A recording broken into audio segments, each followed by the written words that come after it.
Chapter 1541. In the dark night, Yu Kaiji was still awake in the Mirror Moon Hall. She had cured the emperor for over 10 days, and although Lin Nan, he had let her stay in the palace, he never let her sleep with him. Every day after dinner, he had when to send her back, not letting her stay a single night. Not to mention the empress, he didn't even give her the title of consort. Could it be that he still couldn't forget that which who tried to poison him? She thought that Luo Qingshun being locked in the cold palace meant that she was done for. She had saved the emperor's life, so she should be the one in his heart.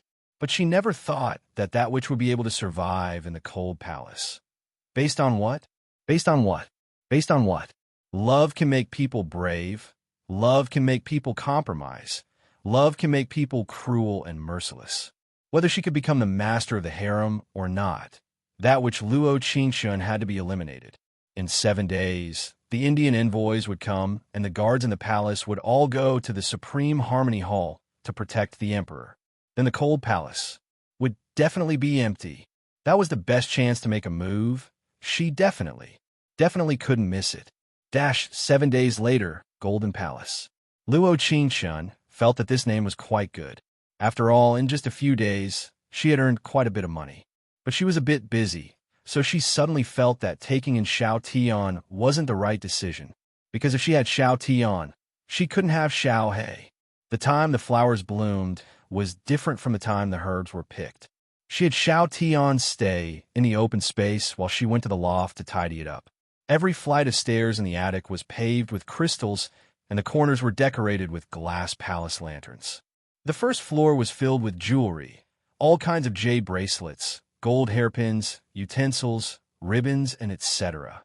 The second floor was filled with brocades, smoky robes, flowery dresses, fine brocades. The clothes were arranged from light to dark, and just looking at them gave one a very comfortable feeling. The third floor was filled with paintings and calligraphy. It was quite empty, but she never thought of what to put in. Later she learned that some things were already destined. Dong, dong, dong, dong. As soon as she came down from the attic, she heard the sound of gongs and drums. He frowned slightly and asked little Tian, "What's the occasion today? I heard that an envoy has come. The whole country is celebrating." "Yes." She nodded slightly and said, "There must be a lot of delicious food." After coming to the cold palace, the thing she worried about the most was food. There was everything in the Golden Palace except for delicious food. Nowadays, there were a few young mistresses who got along well with her, who would often make snacks for her in exchange for some high-quality flower petals. After all, beauties like to use flower petals to bathe. Only then would their fragrance have a higher chance of catching someone's eye. At the same time, Mirror Moon Hall. "Elder sister, I will definitely complete the mission beautifully for you." Ewing narrowed his eyes and said, "I will not let off anyone who bullies elder sister." Ewing was her only younger brother, and also grand tutor Yu's only son. He only had one son and one daughter. Unfortunately, his son was not a talent. He spent all his time in Jianghu and was extremely mischievous. Yu Kaiji was currently in a dangerous situation and could only call for help from her younger brother. After all, these people were all fugitives. Even if they were caught, they would not reveal the mastermind. "There are 4 outstanding Imperial guards over there. You must be careful." Yu Kaiji seriously warned them and told them to leave. As for herself, she went to the inner chamber and carefully dressed up. Chapter 1542. Such a lively palace. It's a pity that Big Sister Qing is under house arrest. Little Tian held her cheeks as she grilled the sweet potatoes that the palace maid had brought over. "Actually, if it wasn't for you, I would still be able to go take a look."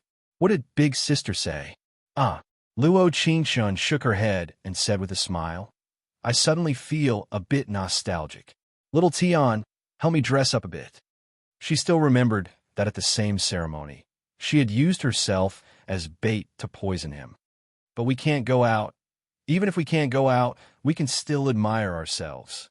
She had a face that could cause the downfall of a nation. Her cheeks were as white as snow. Her eyelashes were long. Her mouth was slightly red, and between her eyebrows was a blooming spider lily.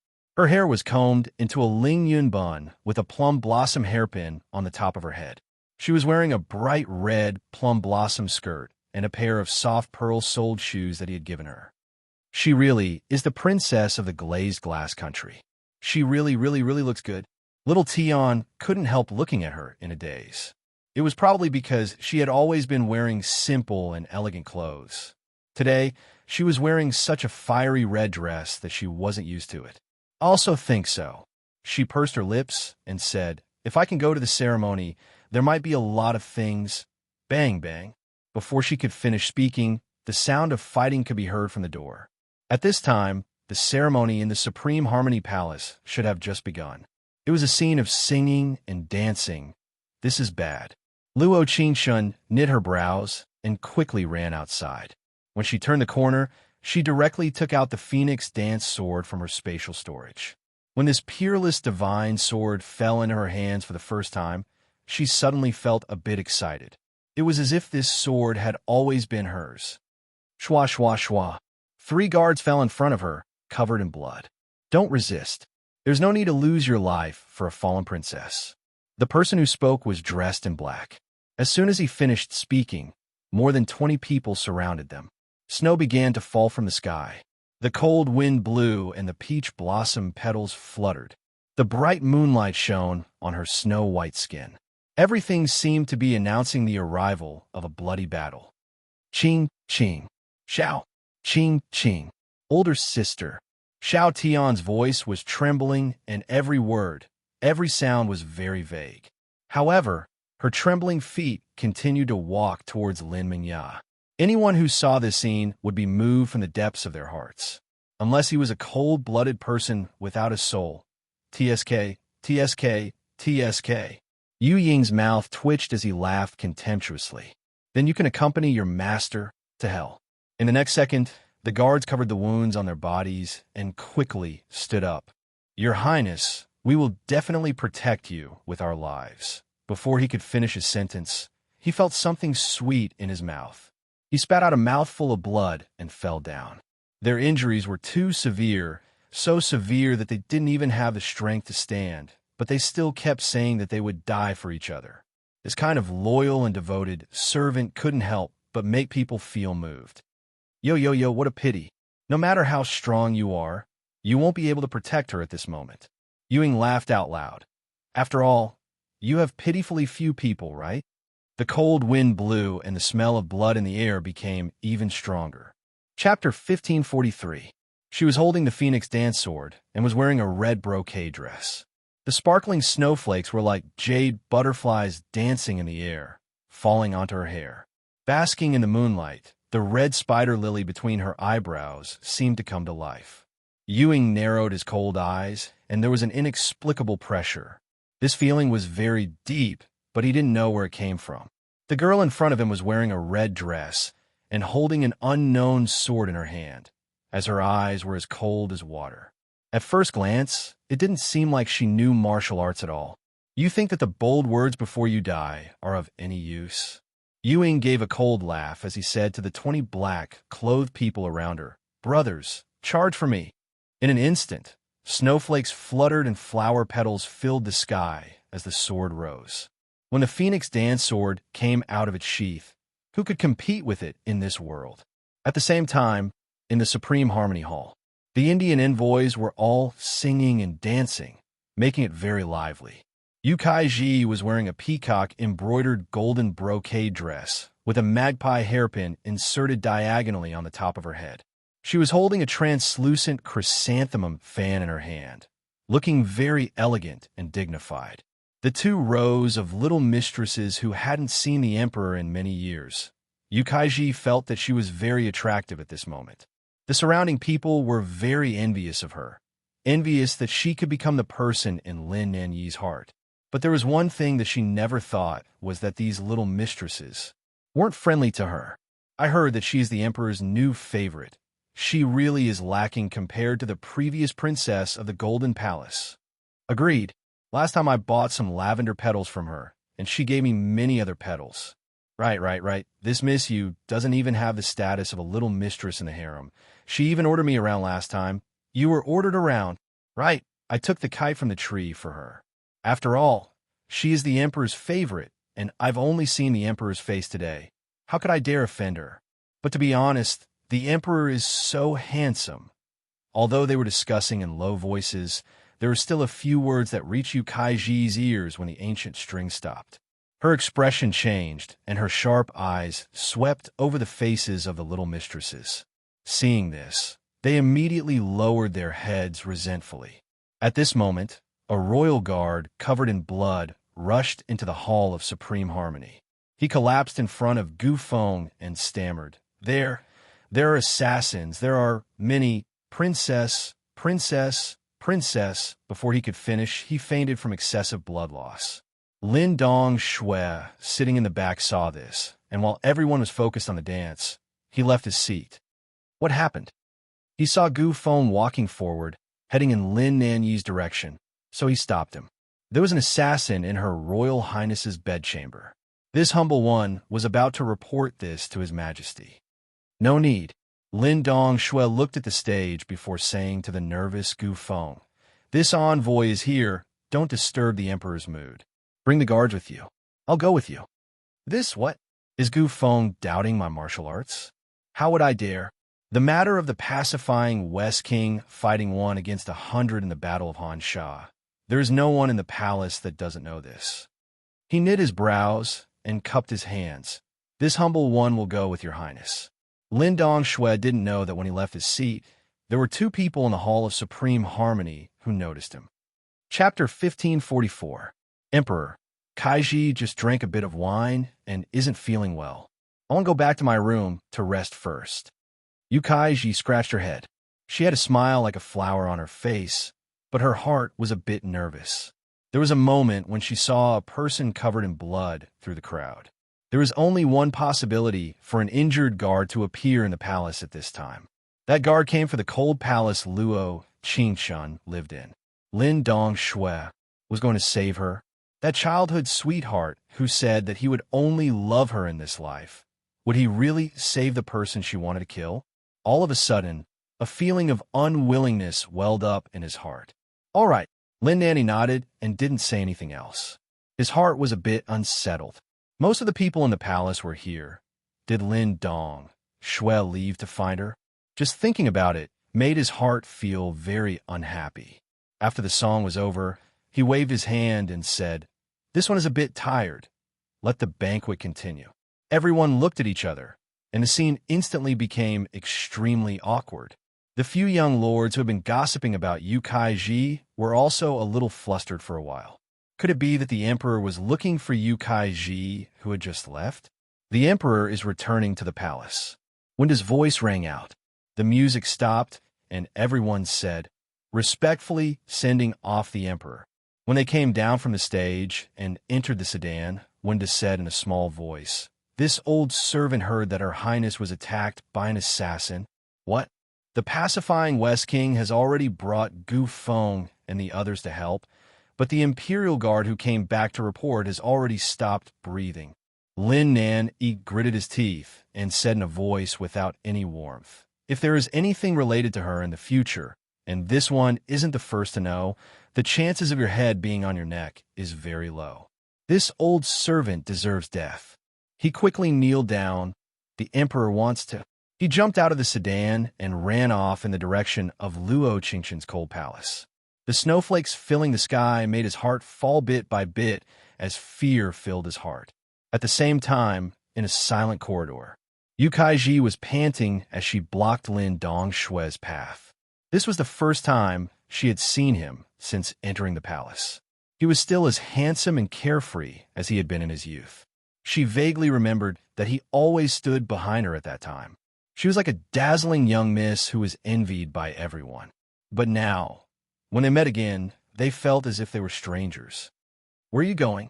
She pursed her lips and looked up at him seriously with a pair of dark eyes. Your Highness.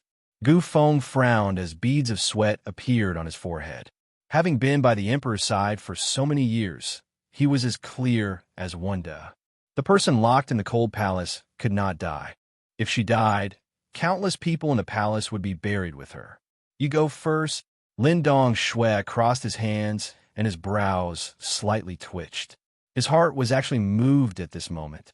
This kind of emotion made one's heart palpitate in the snow that filled the sky. Yes. In the next second, Yukai frowned, clutching her chest as she took a step back, spitting out a mouthful of blood. Lin Dongshui was stunned. He reached out to hold her and asked in a nervous voice, "What is it? How could it be like this?" Perhaps he would never know that in order to stop him and give Yuing a bit more time, she had taken a small amount of Red Crane's crown. There was another reason for doing this. Chapter 1545. Miss you. Gu Feng was stunned, standing there with a hard to come to a conclusion. The Emperor's old and new love were in trouble at the same time. Should he escort Yukai back to the Supreme Harmony Hall, or go to the Cold Palace to save Luo Qingchen? At that moment, he felt like he was contradicting himself and couldn't come to a conclusion. "What are you standing there for? Do what you should do." Lin Dongshui angrily roared out as his eyes turned blood red. At that moment, the figure of a young girl wearing an emerald green brocade flashed in his mind. They were drinking and singing, talking about their lives. Yukai, in his embrace, suddenly trembled as he began to tremble. She could feel that he was trembling with every fiber of his being. They had known each other for many years, but she had never seen him this angry before. His roar was filled with unease and fear. "Yes, Your Highness." At the same time, the red-clothed girl was standing among the black-clothed people with the Phoenix Dance sword in her hand. Her eyes were filled with indifference. She was covered in blood, and her eyes were cold and proud, as the blood dripped down from the Phoenix Dance sword in her hand. It wasn't her blood, it was the blood of the black-clothed people she had hit. Her eyes trembled, and her sword glowed with a cold light. She pointed at Yuing, who had been stabbed in the chest, and said with a cold snort, "It seems like your boss can't take it anymore." Her voice was very cold, so cold that the falling snow became a contrast. You. Everyone saw that Yuing was on his last breath, and they all raised their swords as they took a step back. They almost didn't dare believe what they had just experienced. The girl in front of them was only 16 or 17 years old. However, the power in her body was so terrifying that when the blood splattered on her white cheeks, she didn't even blink. Just like this, she had defeated all of them alone. We're leaving." Two black-clothed people quickly came forward to pick up Yuing, running out the back door as fast as they could. "Want to leave, did I agree?" Luo Qingchen narrowed her cold eyes, and her lips curled into a cold smile. She slowly raised the Phoenix Dance sword at her right hand and said, "There's no need to ask because I definitely won't agree." Wasn't it a joke if he wanted to return alive after provoking her? Little did she know that in the next second, Gu Feng rushed in, pulled out his long sword, and instantly blocked in front of her, saying, "This subordinate came too late to save you." Luo Qingchen was very puzzled by his words. After all, she felt that the person in front of her was here to stop her from killing everyone. The remaining 6 or 7 people looked at each other. The 2 people standing at the front said, "You guys take the boss and leave first." At this moment, the 2 people standing in front raised their swords and rushed forward.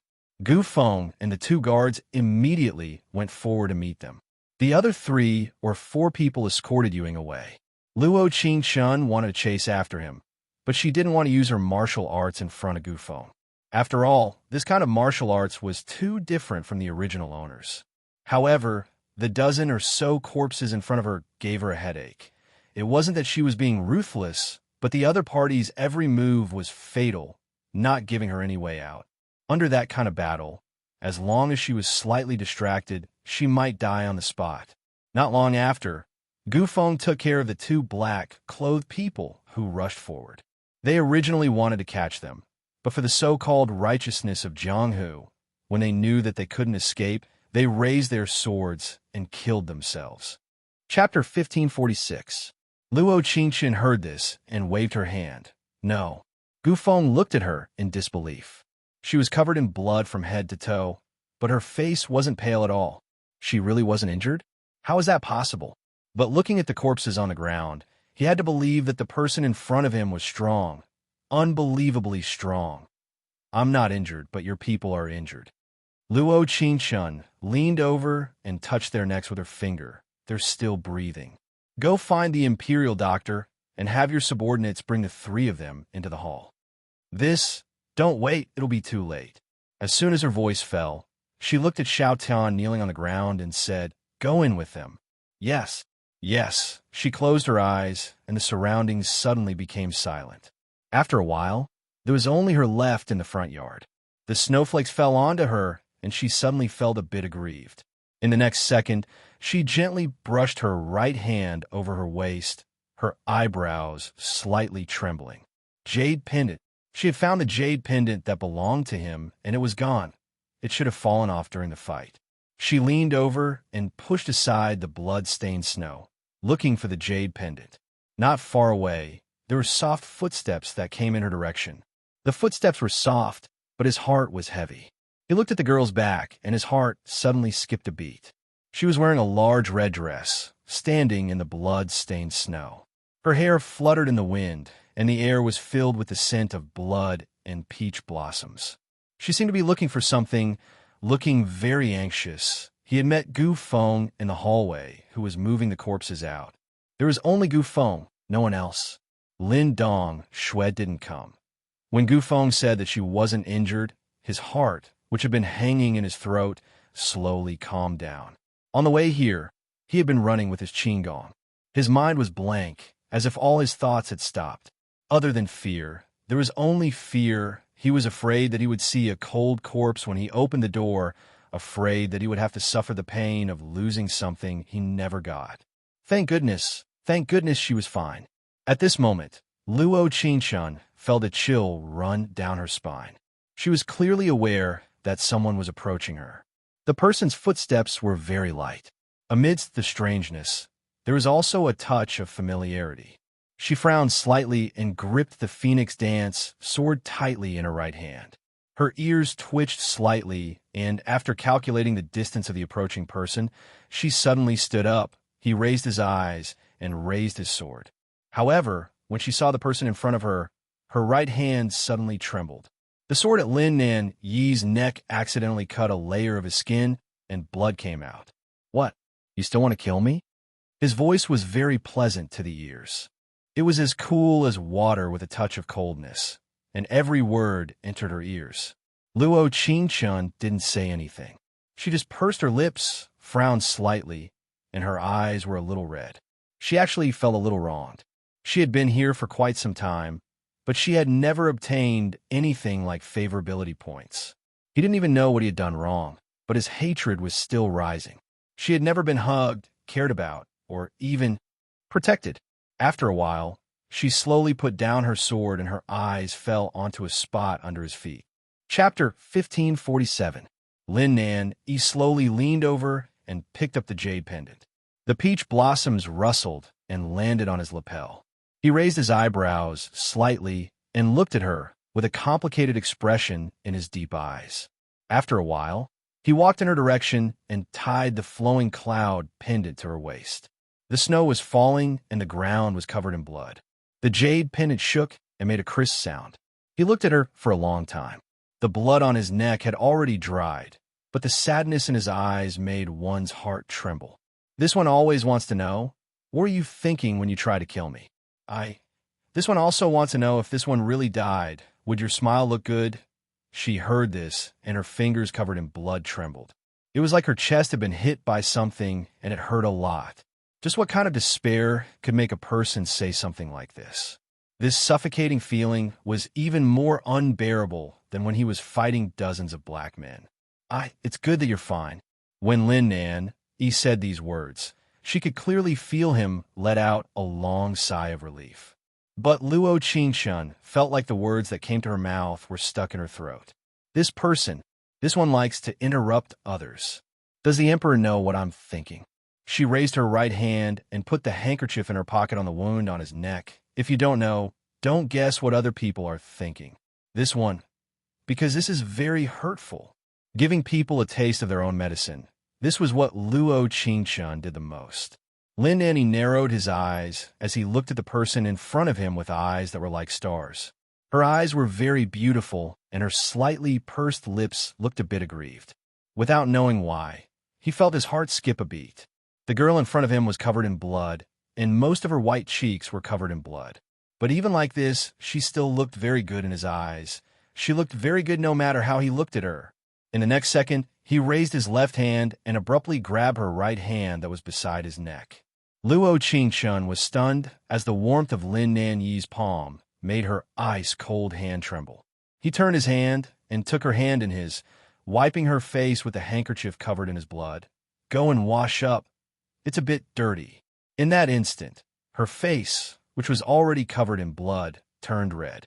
She put down the handkerchief with sparkling eyes and slightly knit her brows, looking a bit annoyed.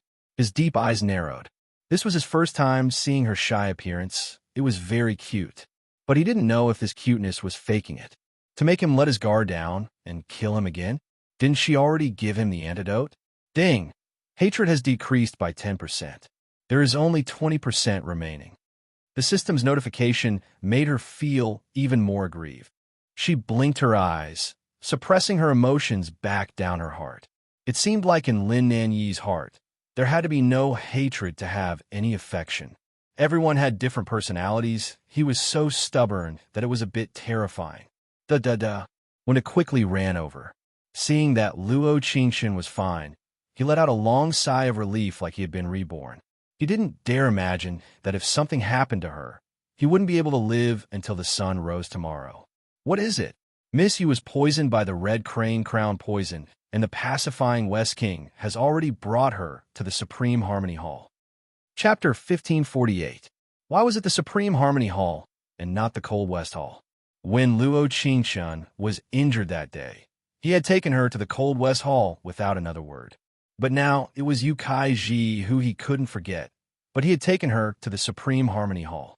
Why? Could it be? He slightly knit his brows as a terrifying feeling filled his heart. That girl that everyone felt wasn't worth being affectionate with seemed to have been loved by another person. He softly replied, but his eyes didn't leave her. The surrounding was terrifyingly silent, and the atmosphere was a bit awkward. Wanda swallowed his saliva and said, "The Imperial Doctor has already cleared Miss Yu's poison. There's no danger to her life for now." He continued to reply in a voice that didn't fluctuate at all. Without knowing why, Luo Qingshun had the urge to secretly laugh. It was probably because Lin Nanyi was this cold to Yu Kaiji, making her feel that at least he never loved her. That, when it felt like he would suffer if he said another word, but he still said it. The pacifying West King wants this old servant to invite the Emperor back to the Supreme Harmony Hall. Humph? His cold eyes narrowed, and he gave off a chill. This time, it wasn't just an there was also a slightly proud humph. Wanda immediately kneeled down. This old servant deserves death. This old servant deserves death. Lin Nanyi looked up and said, "From this day forth, all the first-class guards will take turns guarding the palace. The Supreme Harmony Hall is the standard." Yes. Wanda cupped his hands as his voice trembled a bit. Lin Nanyi's words were nothing more than how the guards of the palace protected him, the Emperor, and how they protected Luo Qingshun in the Cold Palace. As expected, one could offend anyone in the palace, but they couldn't offend the previous dynasty's princess. He glanced at her, a hint of reluctance and indifference flashing across his eyes. There were no warm words or instructions. He just looked at her with an indescribable emotion. It seemed that the assassinations that had been planned in the past had already caused this man to become cold and heartless. He had become unloved. "As for your failure this time, I'll take half a year's salary. Do you have any objections?" "Yes," he answered resentfully.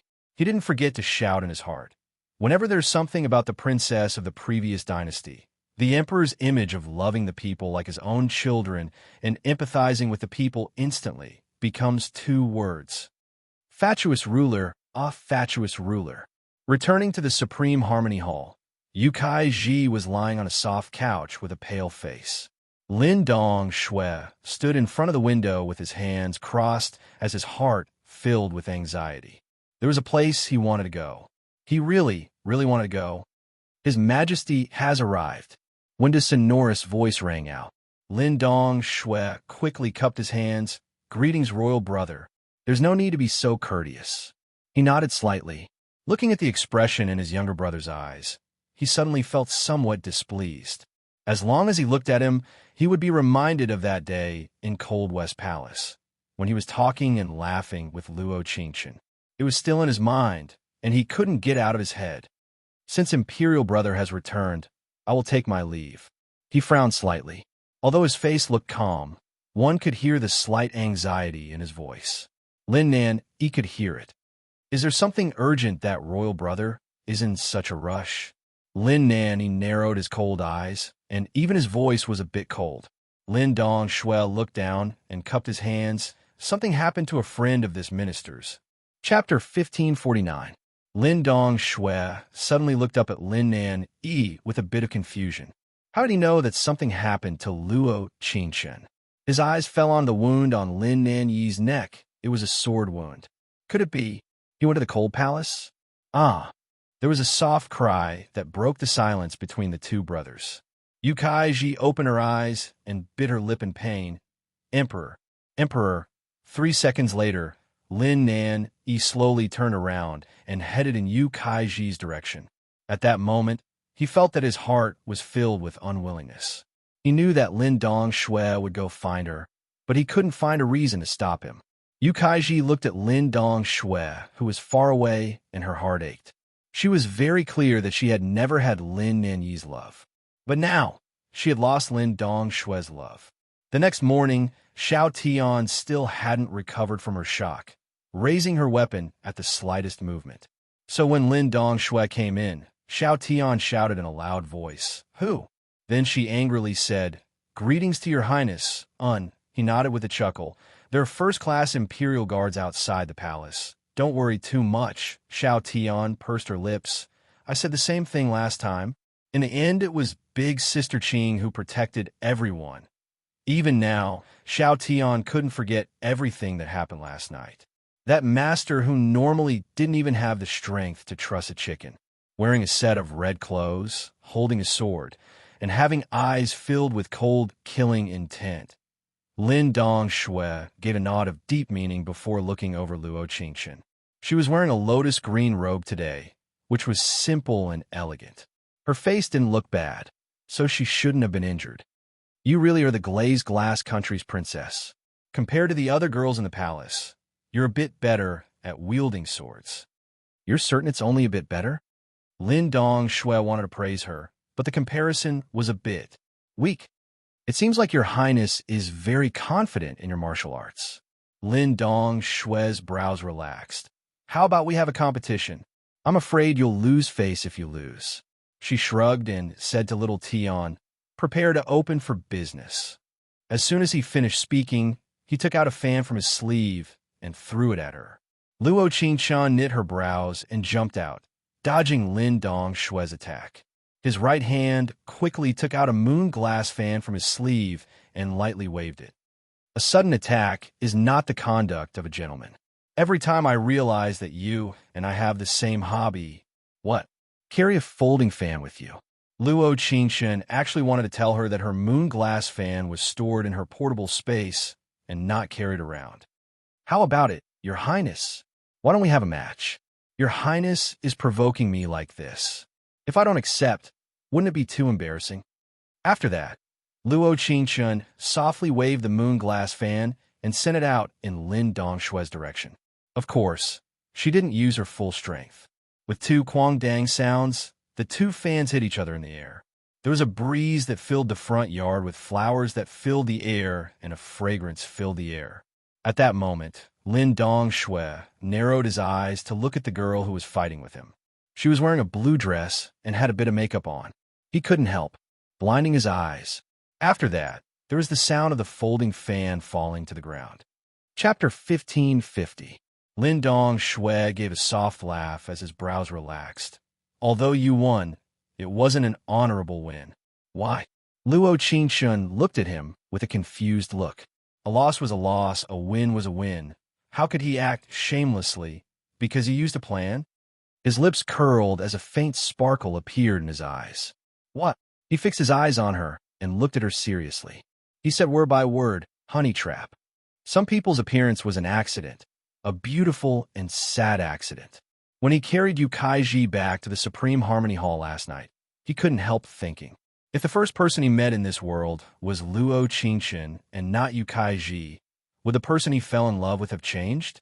Big brother, would he think the same? If the first person he met was Yu Kaiji and not Luo Qingchen, he wouldn't have needed to be hurt that much, right? I'll take you to a place tomorrow night. Lin Dong Shui slowly looked away, not looking into her eyes. Luo Qingchen didn't seriously look at him. If she did, she would know that for some people, love would always be above friendship. This morning, before he came to Luo Qingchen's place, he was invited to the Mirror Moon Hall by Yu Kaiji. In the days to come, he couldn't help thinking. If he didn't come to the Mirror Moon Hall, would he and Luo Qingchen's ending have been different? Only there were no ifs in this world. There was a morning hall in the Mirror Moon Hall. Yu Kaiji was wearing a white dress as she looked at him with tears in her eyes as she asked, "Why did you help her? Why? Could it be that you don't know that she killed my little brother?" Although Yu Ying ran away, he was too heavily injured and died in the end. He was covered in blood when he died, and there were many wounds on his body, revealing a terrifying white bone. As expected, you wanted to kill her. Lin Dong Shui knit his brows as he asked in a low voice, "Why did you want to kill her?" That was an assassin. She wanted to protect herself. Ha ha ha. Yu Kaiji laughed into the sky. The people of the world cannot understand why I want to kill her, but you Lin Dong Shui can't. Every word of hers struck his heart with a resounding blow. Once upon a time, they were schoolmates. At that time, Yu Kaiji was a woman who couldn't even bear to kill an ant, but now, she didn't even bat an eye when killing a person. So the reason you stopped me yesterday was to buy time for the killer, right? When he said this, he could clearly feel his voice trembling. Perhaps Yu Kaiji was no longer the Yu Kaiji he knew in the past. Love made her jealous, cruel, and merciless. Yes, yes, yes. She turned around and tightly grabbed Lin Dong Shui's hand. If it wasn't for you bringing people to save her, Xiaoying wouldn't have died. Hot tears dripped down like pearls from a broken necklace. That was her only brother, and he had actually died at the hands of the person she hated the most. How could she be willing to accept this? She couldn't accept this. You're wrong. Lin Dong Shui raised his right hand and softly wiped the tears from the corner of her eyes. He said in a pained voice, "Even if I didn't go, you wouldn't have been able to kill her." He had personally experienced her sword art. It definitely wasn't normal. I don't believe it. Lin Dong Shui, you owe me this. You have to help me. She bit her lip as her teary eyes filled with determination. Chapter 1551. The Emperor's birthday the day after tomorrow. I accidentally heard one to mention that he might go find her. Yu Kaiji's eyes trembled as she said, "Help me trap her. I've already chosen the location. It'll be the Hidden Book Pavilion. After all, that place is far from the Cold Palace and the Supreme Harmony Hall." Hidden Book Pavilion? Lin Dong Shui tightly knit his brows as he looked at her in a doubtful manner. "You don't want to kill her." In the next second, she burst into tears like a child. "Didn't you say that I couldn't kill her? Can't I lock you up for a day? Does your heart ache? Woo, woo, woo. Don't cry." Seeing how sad she was, there was an indescribable feeling in Lin Dong Shui's heart. This feeling was different from before. It was more like responsibility. I just want to spend a birthday with the emperor that belongs to us. Is that wrong? Yu Kaiji bit her lip and softly pulled on his sleeve. Xiaoying is already dead. Am I going too far? I know. Lin Dong Shui gave a deep sigh. I promise you, I definitely won't let her appear tomorrow. Seeing her crying like a pear blossom in the rain, his heart couldn't bear it in the end. But his mind would always think of the red-clothed girl. In the cold weather and sore glows, as long as she took a step back, not only would she die, the people behind her would also die.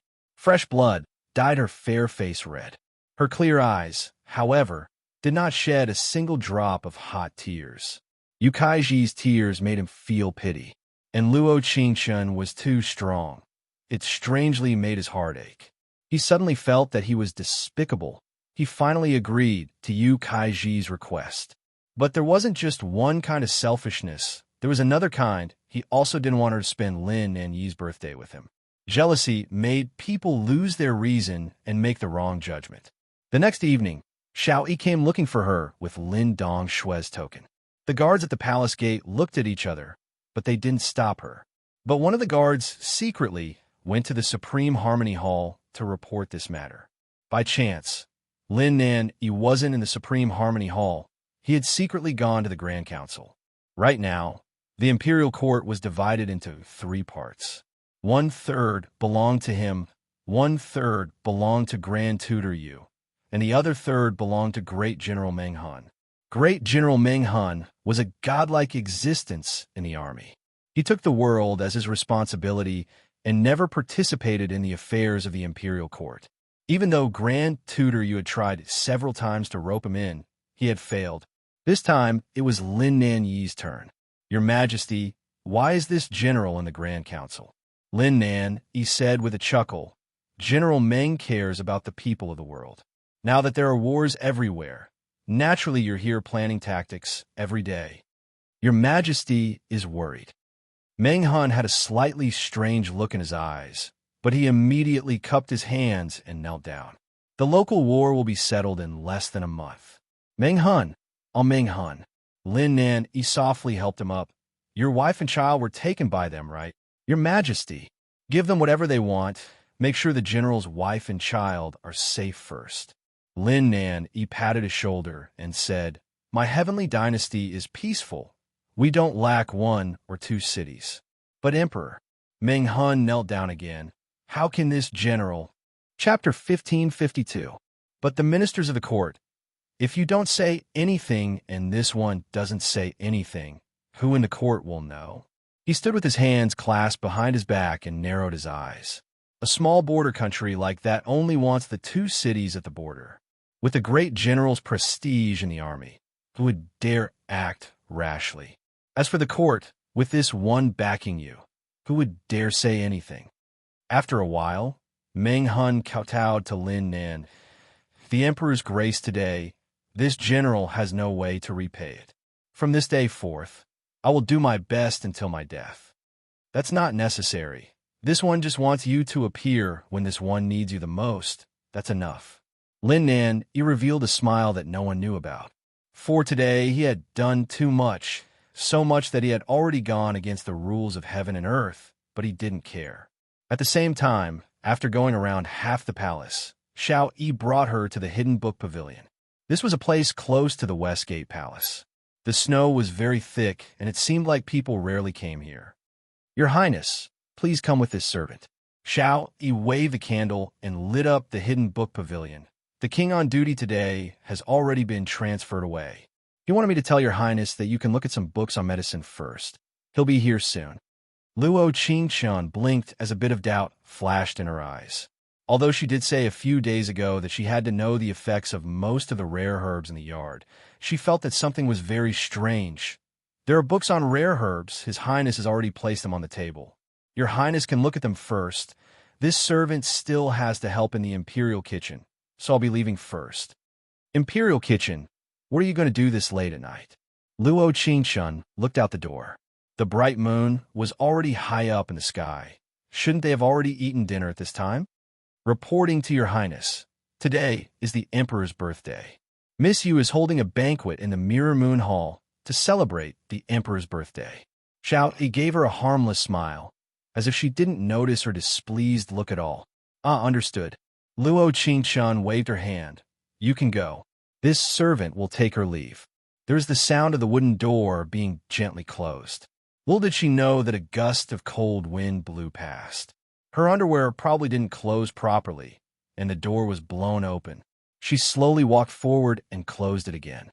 The medical books that Lin Dong Shui prepared for her really were useful. They were all explanations for rare herbs. There was also a small note beside it.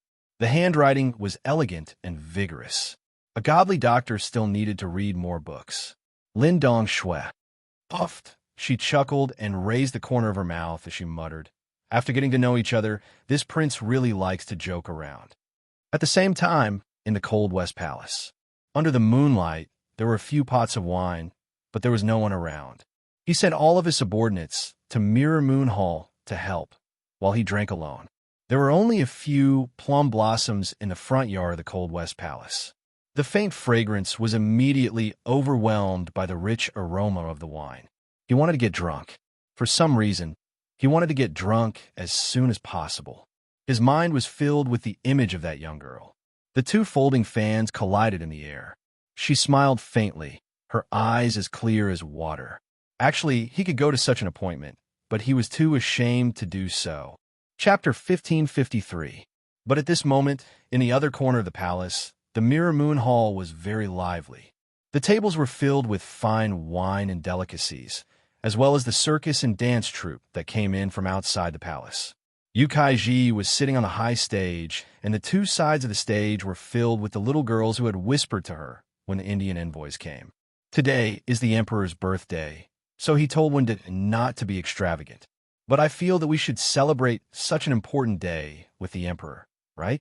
She only had one goal in inviting these people: to show off her position in Lin Nan Yi's heart, to show off everything she had.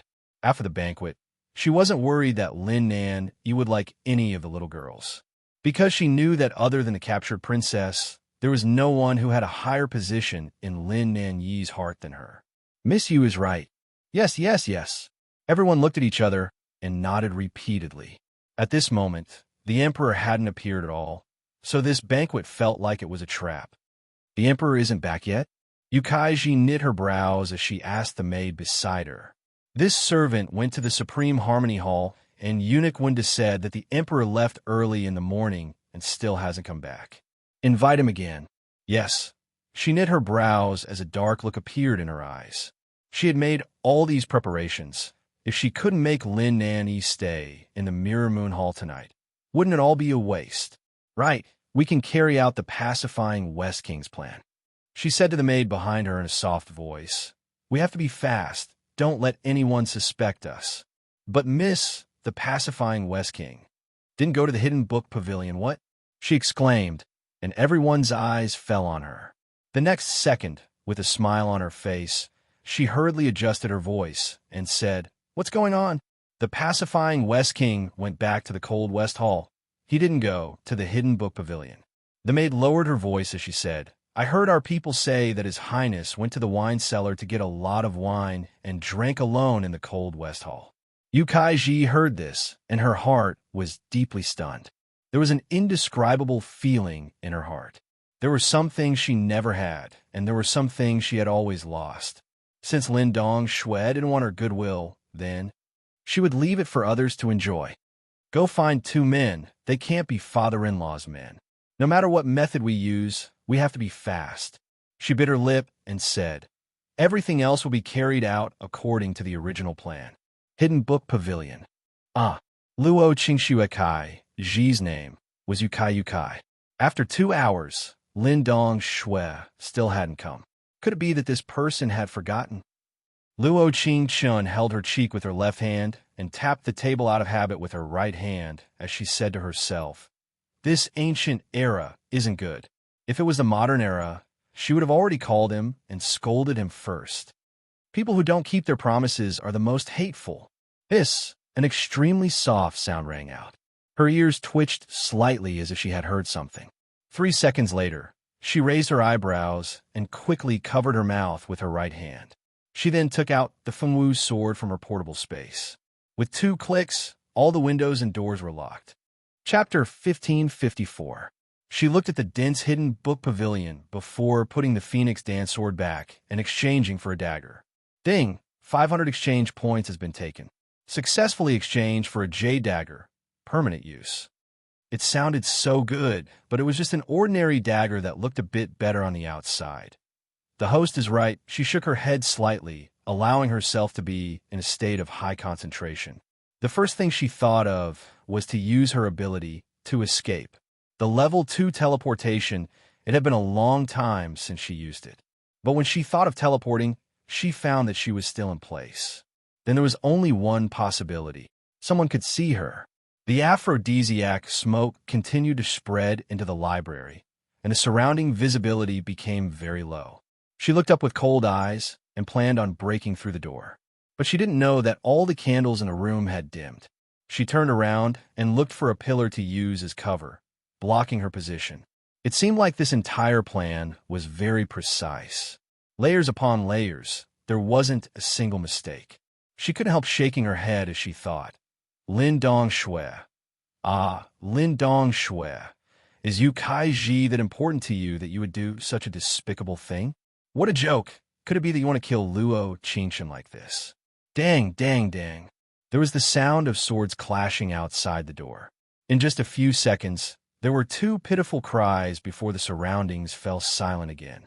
There was only the sound of Su, like a human body being dragged in the snow. After that, with a kacha sound, the hidden book pavilion was opened and the smell of the smoke was very strong in the air. Luo Qingshan could feel her body burning as her face turned red, spreading layer by layer to her ears. She closed her eyes and focused all her memories on her ears. She could clearly hear someone come in, and he softly closed the door. The person's footsteps were very light, and his breathing was also very light. It was enough to prove that he was an expert. It seemed like Yu Kai Ji really wanted to kill her this time, but it was a pity that she still believed Lin Dong Shui. After all, if it wasn't for Lin Dong Shui, it would have been impossible for Yu Kai Ji to trick her into coming here. It was just that she really wanted to know how Carouse's friend had used her trust as a friend to hurt her. She took a deep breath and exhaled slowly. The whole room was not only filled with the smell of the aphrodisiac, but also the muscle-weakening powder. She could clearly feel that her physical strength was overdrawn, and she was completely supported by her strong willpower. 1 step, 2 steps, 3 steps. She gently placed her left hand beside her ear and held the dagger in her right hand, waiting for the person to come closer. Bang, bang. In an instant, she jumped and attacked the person who came in. She saw the person frowning slightly. With a light leap, he dodged her attack. Luo Qingshan gritted her teeth. Just as she was about to fight to the death, the bookshelf behind her lost its center of gravity due to their fight and fell in her direction. In the next second, the person in the dark rushed in her direction with an imposing manner. She turned around and calculated the other side's position, stabbing her dagger into his chest. Oomph! A cold snort was heard. The person's hands suddenly wrapped around his waist and hugged him tightly. Chapter 1555. A warm hug, a cool breath, and a trembling fingertip. There was a faint smell of blood in the air, and her right hand holding the white jade dagger couldn't help trembling. She was very close to him, and with the faint moonlight, she could vaguely see the black mark by his ear. That familiar mark, that imprint in her heart. Lin Nan. But she didn't know that there was a eunuch's voice that came from outside the hidden book pavilion. Lin Nan raised his right hand and covered her lips. Why isn't the door locked? Is there someone inside? How could there be someone without a light? The eunuch in charge must have forgotten to lock it. With a kacha sound, the door to the hidden book pavilion was locked. When the two walked away, Lin Nan Yi's deep as ink voice slowly sounded with a bit of coldness in it. It seems like you're still interested in killing this one. Luo Qingshan was stunned. She took a step back in fear, and the white jade dagger was still in Lin Nan Yi's chest. She wanted to say something, but her words were stuck in her throat, and she couldn't say a single word. There was a feeling that she couldn't wash away the word assassination, even if she jumped into the Yellow River. You, hold on for a bit. I'll go to the bookshelf first. She took a deep breath and pushed the bookshelf up. The man standing beside her held the dagger in one hand, and the other hand covered her hand as he pushed. The air around them was still turbid. She bit her lip and controlled her fast breathing as she said to Lin Nan beside her, "Don't move. I'll take a look at your wound." He softly replied as his lips couldn't help curling into a faint smile. Wanda's head didn't need to be separated from his neck this time. At least he would know everything about her after entering the palace. Ding! Hatred has been reset to 0. The system's notification sounded in her mind, and she couldn't help looking up, looking deeply into Lin Nan Yi's dark eyes. The wound is a bit deep. Let's call for someone. She knit her brows. Pulling out the dagger here is too risky. She knew why he covered her mouth when a eunuch passed by. If the emperor was stabbed by a dagger, there would only be her, the princess of a subjugated country with countless criminal records. She would definitely be pushed to the edge of the storm again. Right here, His face looked a little pale, but perhaps it was the effect of the smoke. He could still feel that his breathing had become rapid, and beads of sweat were on his forehead. But Luo Qingshun tightly knitted her brows. Looking at his indifferent expression, she blinked her clear eyes and said, "There's no gauze here, see." In the next second, he decisively tore off the bottom of her dress. His beautiful eyes sparkled as he looked at her and said, "Use this." But Luo Qingshun looked at him incredulously, unable to make a decision. He seemed to have seen the worry in her eyes. She frowned and pursed her lips. It was as if they were worried about him. His feeling of being worried about was really, really good. Ding, affection has increased by 10. Mission completion rate is now 20%. The strange increase in affection didn't make her feel happy at all. Her hands were covered in his blood. She admitted that she was a bit panicked. What did the decisiveness you had when you tried to assassinate me go? Lin Nan, he suddenly raised his right hand and grabbed her hand on the dagger. Chapter 1556. There was a pitiful cry. It didn't come from Lin Nan Yi, but rather Luo Qingshun. Blood spurted out from the wound and splattered on her plain green dress. Her face instantly turned pale. Because she knew that the other side wanted to kill her, she didn't hold back at all when she stabbed out. "Don't tremble." Lin Nan, he slightly knit his brows as cold sweat dripped down his face. His lips curled into a faint smile as he looked at her and said, "You're very cute like this." He was suddenly praised, and in such a situation, he was caught off guard. With a guangdang sound, the dagger fell to the ground. She took a deep breath and used the cloth from her dress to press down on his wound. System, exchange for a medicine box. Ding, 500 exchange points has been taken. Successfully exchanged for a medicine box. Can be used forever. The night was dark, and the entire room was dark. She took out the hemostatic powder and gauze from a medicine box before putting it back into her storage space. But when she raised the hemostatic powder, there was a trace of sadness in Lin and Yi's eyes. His dark eyes took a deep look at her as he said, "Luo Qingshun." Her hand trembled, and half a bottle of medicinal powder was poured directly on the wound. She blinked her clear eyes and said, "Endure it for a while." This one wants to say. He suddenly came closer and narrowed his eyes as he looked at her. "If you didn't pour poison this time, you wouldn't have a chance to kill this one." Luo Qingshun slightly knit her brows as she looked at that beautiful pale face that was just a few centimeters away from her. Her eyes couldn't help turning red, and tears almost came out. She had never been weak when she was surrounded, and she had been afraid when she was trapped in the hidden book pavilion. Even in a life and death struggle, she had never felt the slightest bit of helplessness. But at this moment, all the grievances seemed to overlap at once. She bit her lip as her eyes misted over. No matter what happened before, at least the current me has never thought of killing you. Ding! Affection has increased by 10. Mission completion rate is now 30%. Lin Nan, he just looked at her with a bit of stubbornness. Her blue brocaded clothes were covered in his blood, and her lowered eyes looked a bit disheveled. She took a deep breath and used gauze to bandage his wounds. She instructed, "The wound is very deep. When we go back, we still have to ask the imperial physician to take a look." "I don't want it." He narrowed his eyes and stopped the bleeding. His face didn't look as pale as before. He raised his right hand slightly, gently tucked her messy hair behind her ear, and said, "I'll come find you to change the medicine." His voice was very soft, but it was no longer cold and indifferent. Instead, it carried a touch of warmth. Ahem! Luo Qingshun cleared her throat. She felt that she had inhaled too much smoke. Even her voice was a little hoarse. "You are here to ask me to change your bandages?" Lin Nan, he saw the sparkle in her eyes and said in a teasing voice, "Why are you blushing?" Didn't he know why she was blushing? In this situation, even if one's willpower was firm, blushing was a natural reaction. "All right? You're also blushing." Luo Qingshun raised her right hand and softly touched his face. It's still hot." But to be honest, Lin Nan Yi's willpower really was good. If it wasn't for her experience and her immunity to this smell, she wouldn't have dared guarantee that she would be this calm in a room with the opposite sex. Chapter 1557. Luo Qingshun was stunned. Her eyes opened wide as she looked at him with a look of disbelief.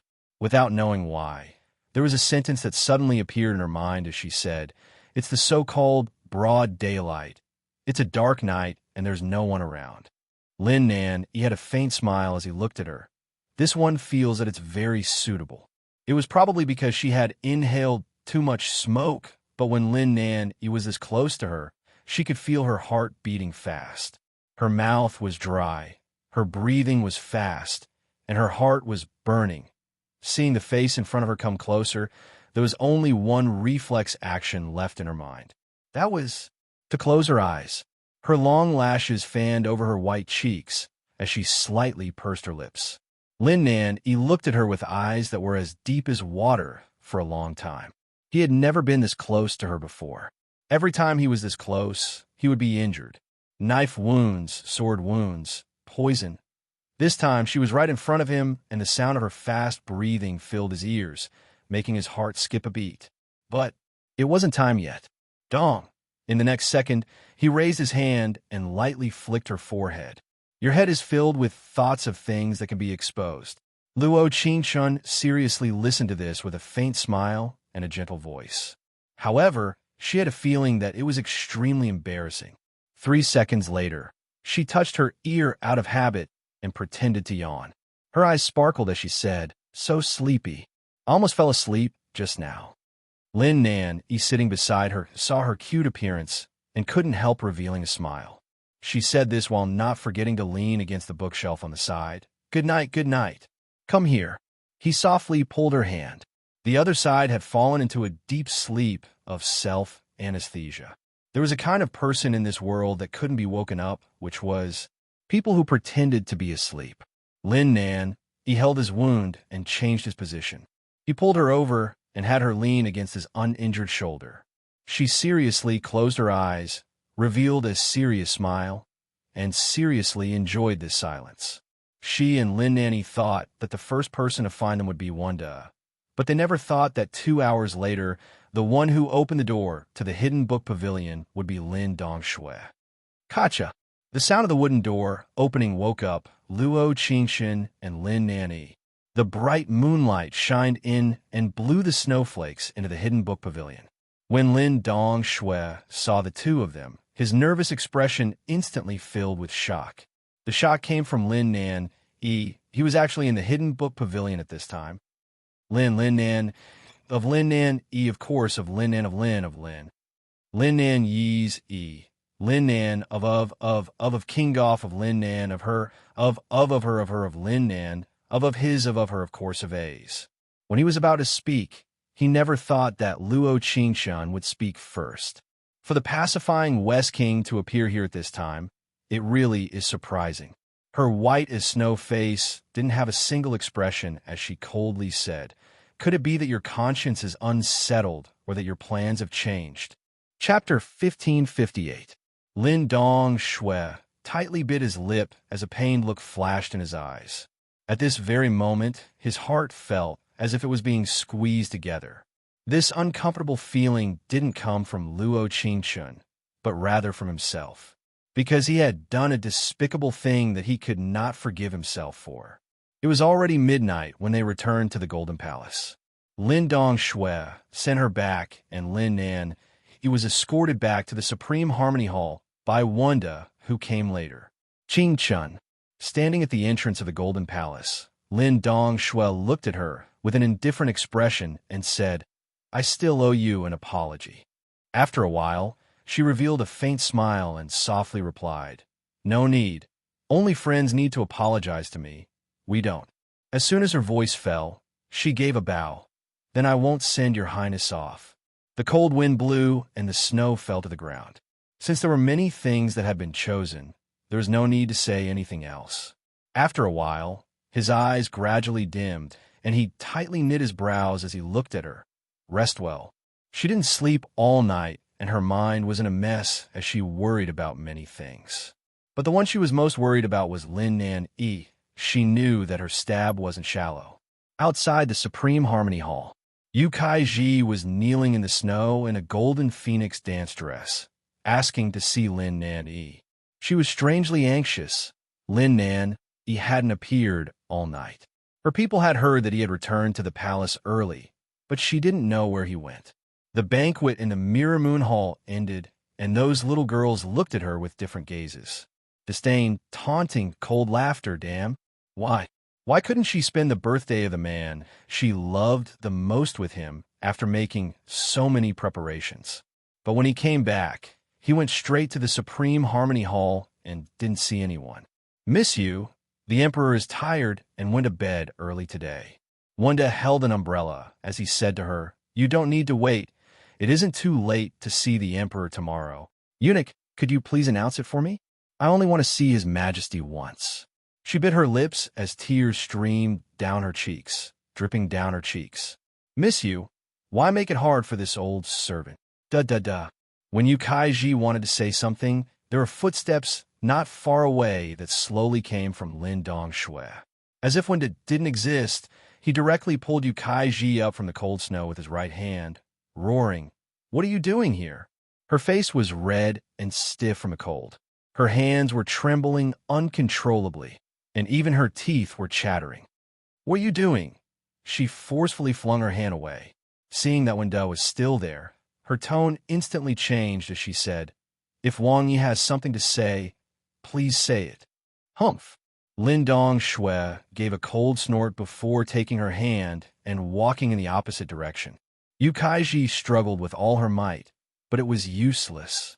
After all, how could a woman be stronger than a man? Lin Dongshui. Yu Kaiji angrily roared out as she looked at him. "What do you want to do? I asked you to help me, but you gave up halfway. I'll take care of the rest myself. Now, you're still trying to blame me for ruining things?" Her words were ice cold, just like ice that fell into Lin Dongshui's heart. For a while, he felt like he had lost everything. His lips twitched as he said with a bitter laugh, "You think I don't know what you did in the Hidden Book Pavilion?" Chapter 1559. She didn't plan on letting Luo Qingxin off that easily. Since there was no one who could help her kill her, she would ruin her innocence. The first person she had her eyes on was Lin Dongshui. She had her confidant use the largest amount of aphrodisiac to ensure that the fire would burn. She and Lin Dongshui would lose their minds, lose their rationality, and do something improper. But she never thought that Lin Dongshui wouldn't go. Then there would only be Luo Qingxin in the Hidden Book Pavilion, so it would be hard for her plan to succeed. So she secretly ordered her servants to find 2 random men during the banquet. As long as she tainted Luo Qingxin, her plan wouldn't be considered a failure. But Lin Dongshui was more suitable. After all, they had been childhood friends for many years, so she knew that he was a very responsible man. If he had a relationship with a girl, he would definitely be responsible for her. "Of course I know." He gave a cold laugh and narrowed his eyes.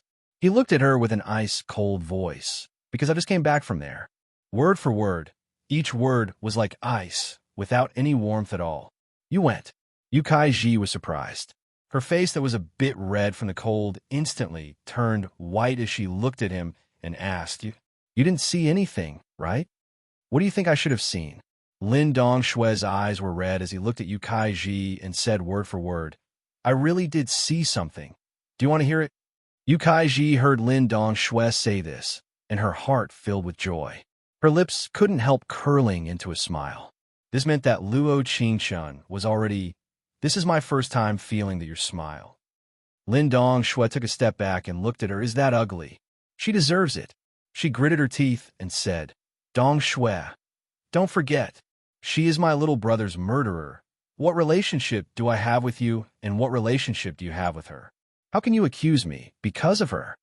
Yu Kaiji pursed her lips in an aggrieved manner as tears filled her eyes. Shouldn't Lin Dongshui always be by her side? No matter who she chose, shouldn't Lin Dongshui's love only belong to her? Why? Why did she feel that he had changed in just a few days? He had become so unfamiliar and unpredictable. "You and I are no longer related." After a while, he stared at her in a daze. His pitch-black eyes were incomparably deep, without the slightest flicker. She and I. He paused and blinked. His expression was pained as he murmured, I treat her as a friend. I won't do anything to hurt her in the future. Doing such a despicable thing once was already unforgettable. If he did it a second time, there was no reason for him to exist in this world. He didn't want to become such a person. He didn't want to go against his own heart, and he didn't want to hurt such a strong person. Lin Dong Shui. Yukaiji looked at him in surprise before saying with knit brows, "What did you say?" She couldn't believe that the person who had always been willing to go through fire and water for her, even losing his life, would say such words. "I think I've said it clearly enough." Lin Dong Shui crossed his hands and didn't forget to add when he turned to leave, "Also, didn't you want to know what I saw in the Hidden Book Pavilion?" Chapter 1560. Mirror Moon Hall. Yukaiji didn't know how she came back. She just knew that when Lin Dong Shui told her that the person who went to the Hidden Book Pavilion was Lin Nanyi, she felt like her entire world was about to collapse. During these days, she had always thought that she had replaced Luo Qingshun, becoming the person in Lin Nanyi's heart. But reality had given her a slap. Lin Nan, you didn't forget her? He even still loved her. After an excited cry, there was the sound of porcelain falling to the ground. She gritted her teeth, and her eyes were bloodshot. With a sinister look, she angrily muttered, "Luo Qingshun, I can't kill you, but that doesn't mean I can't kill the people by your side." The next morning, there was a clear day after the snow. Although the temperature was still very low, when the sun shined down on her, she could feel a faint warmth. Xiao Tian was tending to the flowers and herbs like normal. "Kacha!" There was the sound of the door being opened. It wasn't a person who came in. It was the pacifying West King Lin Dong Shui. He brought a piece of calligraphy with him as he walked towards her with an anxious look on his face. "Greetings to your highness." He waved his hand and said, "You can leave first." "Yes, wait." Luo Qingshun and Xiao Tian spoke at the same time. She looked up at Lin Dong Shui and said, "Pacifying West King, you can speak directly. There's no need to send my maid away. After all, I'm a bit afraid of seeing your highness alone." Lin Dong Shui could naturally hear the taunting in her words. He gave a sigh and said, "I'm here to apologize, really. I'm very sorry. Was it because I wasn't clear enough last night, or is there a problem with pacifying West King's understanding?" Luo Qingshun gave a cold snort. She took out the moon glass fan from her sleeve and tapped it against her palm as she said, "If they had succeeded last night, do you think there's any meaning in your apology?" It wasn't that Luo Qingshun wasn't petty enough to forgive Lin Dong Shui. Rather, it was because when something didn't succeed, it was very easy to forgive. Because she was fine, she might be able to forgive him. What if something happened to her? Last night, if she wasn't Luo Qingshun, if she was just the original owner, she would have already died. Lin Dong Shui trembled. Hearing her powerful words, he didn't know how to explain it, because there was no other explanation. "I know there's no point in apologizing." He nodded slightly, his tone carrying a hint of pleading as he looked at her and said, "But I swear, in the future, I will definitely protect you." "Thank you." Luo Qingshun gave a shrug. "It's a pity. I won't trust you in the future." The friendship between people was very fragile. For the sake of his beloved, he could disregard her safety. If that was the case, then it would be too difficult to get forgiveness, I understand. He nodded his head in disappointment. He didn't dare to look at her with his dark eyes. Instead, he said something that moved her a little. "I know you won't believe it, but if I knew that she would do something bad to you, I definitely wouldn't let you be in danger, and I would definitely find you." Luo Qingshun closed her eyes. Hearing these sincere words, she couldn't help being moved. Chapter 1561. In short, if there's nothing important in the future, don't contact me. Luo Qingshun looked at Lin Dong Shui's red eyes and said, "Cheating in my eyes is an unforgivable thing." After that, Lin Dong Shui's disappointed eyes suddenly brightened up. He seriously repeated the first half of her sentence. If there's nothing important in the future, there was a heaven and earth difference between nothing important and nothing important. In the next few days, Luo Qingshun finally understood why Lin Dong Shui's disappointed eyes suddenly brightened up. Because he found a loophole in her words. If there's nothing important, these words really couldn't be casually said. Your Highness, I feel that my waist hurts. Your Highness, I feel that my head hurts, especially at night. Your Highness, I haven't been sleeping enough lately, and it's hard for me to sleep at night. Is there a good method? Seeing Lin Dong Shui appear in the Golden Palace with a different face each day, she couldn't help feeling annoyed. Not only that, even Xiao Yi and Ying came out to join the fun. His Highness felt uncomfortable here and there. 3 days later, Luo Qingshun finally couldn't take it anymore. She picked up a stick from the ground and gave it to Xiao. If His Highness can't sleep at night, you could just hit the back of his head with this stick. Xiao Yi took the stick with an awkward look in her eyes. Luo Qingshun waved her hand and said with a faint smile, "Don't worry, he'll definitely fall asleep with a single hit. If he's lucky, he won't be able to wake up. Then, all the bad symptoms in your family's prince's body will disappear." Since she said this, Lin Dong Shui didn't come looking for her. The Golden Palace was quieter than other places at night. It was probably because it was in a remote location in the royal palace, so there were fewer people coming and going. Sitting on the swing in the front yard, she could clearly hear the slightest sound of the wind blowing through the grass. For example, right now, there was the sound of branches breaking as hundreds of petals fell down. Luo Qingshun turned around and saw the figure of the person under the tree. He took off the emperor's robe and wore a light white robe. He leaned against the moonlight and quietly looked at her. "Come here," he called out to her softly, his movements gentle. Luo Qingshun blinked her clear eyes and said, "I'll go get the medicine box." Little did she know that just as she was about to turn around and walk towards the inner palace, a voice suddenly rang out. Lin Nan, he landed in front of her and hugged her without any warning as he muttered, "I had a dream." His hug was very forceful. She could clearly feel his strong and powerful heart thumping nonstop. Dream? She blinked and asked, "What dream? What kind of dream could make him come here in the middle of the night?" "I dreamed." He laughed bitterly. His voice as cool as water slowly rang out. "You finally killed me." Her heart skipped a beat, and her fingers couldn't help trembling. "The sword pierced through my heart. I wanted to hug you, but I didn't even have a chance." After saying this, he hugged her even tighter. He was a bit afraid. He had been worried about this before. If he was killed by her, he wouldn't even have a chance to see her. Chapter 1562. Really. Ding, affection has increased by 10. Mission completion rate is now 40%. This was the promise she had given him, an eternal promise. However, she didn't expect that what she got in return for her promise wasn't equal treatment. The next day, she woke up in the afternoon. After dressing up by herself, she still didn't see Xiao Tian. Normally, as long as she woke up, Xiao Tian would bring in the water to wash her face. She didn't care at first, since she often went to the imperial kitchen to make food for her. It didn't come back for several hours.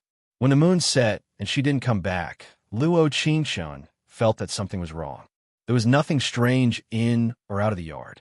She opened the door and asked the guard on duty, "Have you seen Xiao Tian today?" Xiao Tian was called away by a maid from the internal affairs class early in the morning. The guard thought for a bit before saying, "It seems like it's been several hours." Internal affairs class. Luo Qingshun knit her brows and asked, "Do you remember which maid it is? It's a bit unfamiliar. I don't remember clearly." Luo Qingshun gave a slight nod and didn't ask anything else. After all, these people were only protecting her and imprisoning her, so they definitely didn't pay attention to where her maids went. She didn't remember a single maid from the internal affairs class, but the previous host had a bit of an impression. One of the maids had a very large mole on the right side of her face. The important thing was, she used to be a servant of the Yu family. Teleport. Although teleporting 2 levels made her a bit tired, it wasn't enough to make her faint. The internal affairs class in the royal palace wasn't as harmonious as it seemed on the surface. There were many maids and servants who made mistakes that were silently taken care of here. There were maids who mysteriously disappeared in the palace each year, so she was already used to this. In an empty corner, she took out the Phoenix Dance sword from her storage space and headed in the direction of the internal affairs class. She didn't know that as soon as she arrived, she saw 2 maids coming out with 2 basins of blood. He quickly found a cover to cover his position and eavesdropped on their conversation. AI, this maid really is pitiful. This kind of punishment is no different from death by 1,000 cuts. Should calm down. Misuse orders aren't something you and I can discuss. Let's go. That person will probably be gone in less than an hour. Yukaiji, Luo Qingshun, bit her lips. She leaped up and knocked one of the palace maids unconscious. She placed the phoenix dance sword on the other palace maid's neck and coldly asked, "Where is the palace maid you captured, little Tion?" "Shao! Shao!" The man's voice trembled as he said, "She's locked up in the secret room of the internal affairs class. Bring me to her." The sharp scabbard of the phoenix dance sword drew a bloody line across the palace maid's neck. In the next second, she immediately nodded and said, "Don't kill me, don't kill me. I'll take you there." In the pitch-black secret room, it was so dark that one couldn't see anything. Luo Qingqin's ears twitched. She could hear the sound of blood dripping down. The air was filled with the smell of blood. She raised her right hand and knocked the palace maid unconscious with one end of the phoenix dance sword. After taking 2 more steps, he could faintly see the light of the fire. The 2 maids were using countless cruel torture tools to torture the young girl who was pinned to the board. Her face didn't have a trace of blood. Her entire body was covered in blood, almost Li Guang's. "Miss, you wanted you to poison that fallen princess, but you didn't want to. You deserved to lose your life." Chapter 1563. The damp secret room was filled with the smell of blood. Those mocking words were like needles, piercing into her ears word by word. "Dispose of the body as usual." The old woman looked at little Tion, who was covered in blood, with disgust. "Anyway, the people from the Cold Palace have no right to ask for people from the Internal Affairs Department." The other old woman tossed the agate jade bracelet in her hand and placed it in little Tion's pocket. "This is a gift from Miss You. You have to thank her properly on the road to the underworld." Whoosh! As soon as she finished speaking, the candles flickered. In that instant, the secret room, which was originally only dimly lit, suddenly darkened. The 2 old women sucked in a breath of cold air. They looked at little Tion, who was on the nail board, in horror. One of them said in a trembling voice, "Every injustice has its perpetrator. Please don't come looking for us." "Ah, weren't you the ones who killed her?" Luo Qingshun, dressed in white, quickly stood in front of little Tion. She looked at the 2 old women and said coldly, "The road to the underworld is too lonely. With more people, it doesn't seem so lonely." Her right hand trembled as she placed it on little Tion's neck. There was no warmth, no pulse. She was really dead, tortured to death just like that. "Don't kill us, don't kill us." The 2 old women kept retreating. They hugged their heads and curled up in a corner, begging for mercy. "It was Miss You. Miss You made us do this. She wanted to take revenge on that woman in the Cold Palace." In that instant, Luo Qingqin's cold eyes narrowed. They were slightly bloodshot and filled with murderous intent. She waved her right hand, and the exquisite ring instantly appeared on her ring finger. The ring emitted a faint golden light. Even in this plane, where supernatural abilities could not be used, the divine artifact could still feel its owner's anger. With a clang, the Fengwu sword broke the handcuffs that bound little Tion. She fell softly. Luo Qingqin reached out her right hand and hugged her. Tears fell from her eyes. She bit her lip. Her eyes were filled with determination. She whispered in little Tion's ear, "Don't worry, the person who killed you. I will definitely bury her with you." The sun slowly set and gradually rose. She carried little Tion's body on her back. She was dressed in white and held the phoenix dance sword as she walked towards the Mirror Moon Hall step by step. At the same time, the people in the Mirror Moon Palace were carefully dressing up.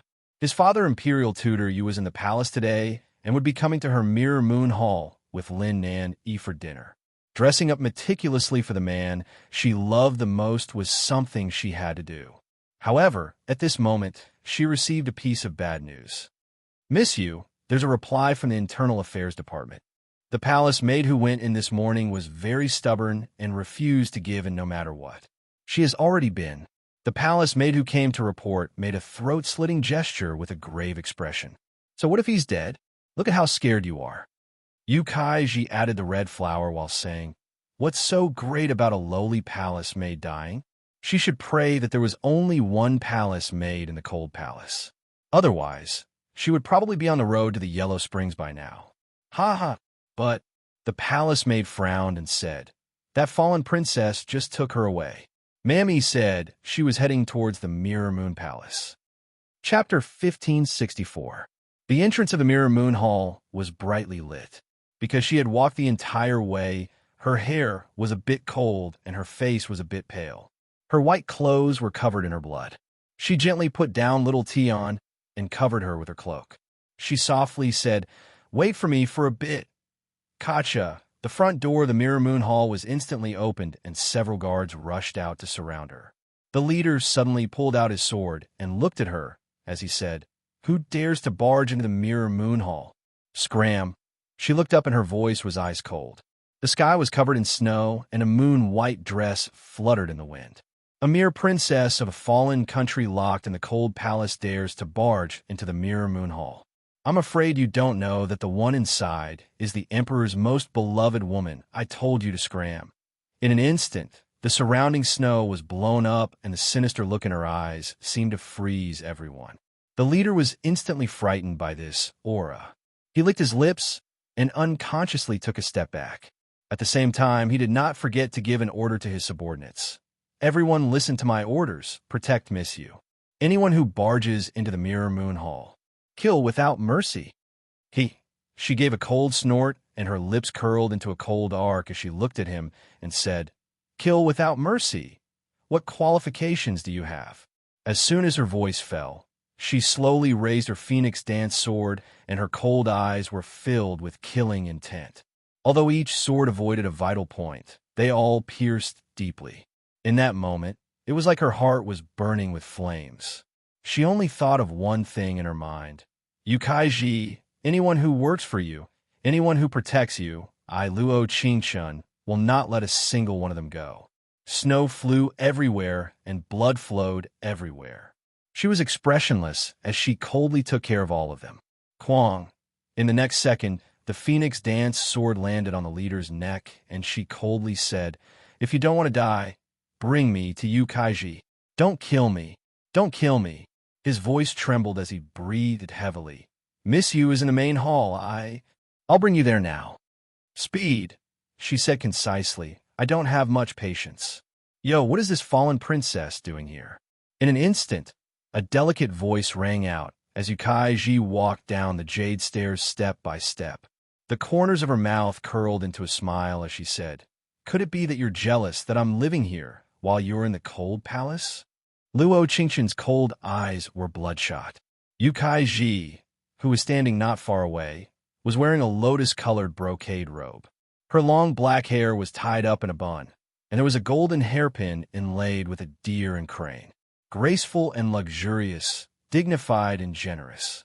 At first glance, she seemed to be the master of this huge harem, the person at the tip of the Emperor's heart. Every word he said was so unbearable to the ears. A life for a life. It's only right and proper. Luo Qingshun's moon-white dress was covered in blood. She looked at her coldly and said, "No one can save you." "Really?" She raised her eyebrows and said with a sinister smile, "This world is the Emperor's world, and this harem is the Emperor's harem. I think that he will definitely come to save me, right?" Yu Kaiji gently shook the golden hairpin on her head as she pursed her red lips. She had the attitude of a victor as she arrogantly looked at her. "I want to see if he will really come to save you." In the next second, she pushed away the guard she was holding. Chapter 1565. With a quang-dang sound, there was the sound of swords colliding. A familiar figure appeared in front of her with a sword in his right hand and a cold and unfamiliar look in his eyes. Lin Nan. She took a deep breath as a faint mist appeared in her bloodshot eyes. When she softly said these three words, her voice was a bit trembling. Lin Nan stood in front of Yu Kaiji in his golden dragon robe with the unique aura of a king. He looked up at her and said, "This is the palace. How can you be so presumptuous?" In just an instant, Dozens of imperial guards surrounded her in layers. His voice was very cold, and each word was as cold as ice, surrounding her heart. Imperial tutor, you charged in from outside the palace and charged at his daughter, protecting her behind him as he said, "Father will protect you. Don't be afraid." "Father, Emperor, Yukaiji's expression quickly changed as tears came down. She said in a choked voice, "This captive princess charged in with a sword. If it wasn't for the Emperor sending people to protect Kaiji, Kaiji might have already gone to the Yellow Springs. A person like you can't go to the Yellow Springs." She looked up with cold eyes and gritted her teeth. "You can only go to hell." Presumptuous, a captive princess actually dares to speak to the Empress like this. How should you be punished? Imperial tutor Yu's powerful voice rang out. His words were like needles that stabbed into her heart. Her eyes fell on a Lin Nan. He didn't refute, and just silently looked at her with his sword raised. "Esteemed Empress." She chuckled, her smile so bleak. She looked at Lin Nan with clear eyes and said, "Can the Empress kill the innocent? In a harem, is there no law at all?" "Luo Qingshun, don't slander me." Yukaiji's red lips curled. There were still tears in the corners of her eyes, but she stared right at her and said in a strong voice, "Your cold palace maid stole my agate jade bracelet first. I had her hand it over, but she didn't admit it. I taught her a lesson, but I never thought that her physique would be so weak that she couldn't take it. She deserves it. This kind of palace maid who doesn't dare to keep her hands clean should be drowned in a pig cage." Imperial tutor Yu coldly snorted and looked at her like an envoy of justice. "And you, a lowly princess of a subjugated country, actually wanted to harm the Empress with your sword. You are the one who has disregarded the law and corrupted the moral code." Wunda frowned and shook his head at her. She saw it, but she still couldn't let it go. Since she had said that she would avenge little Tian, she would definitely do it. "Your Majesty, I only have one question." She ignored the father and daughter surnamed Yu and took a deep look at Lin Nan as she coldly asked, "You also think that Xiao Tian should die, right?" Heavy snow was falling, and waves of cold wind blew over and over again. Snowflakes fell on her long eyelashes. Her eyebrows trembled, and tears mixed with the snowflakes fell. She fell for little Tian, but she fell for herself. "Put down your sword and surrender." His gaze trembled slightly, and with indescribable, complex emotions, he said softly, "I can spare your life." "Emperor, how can this be? She almost killed this old minister's daughter." "Emperor, Kaiji really was scared just now.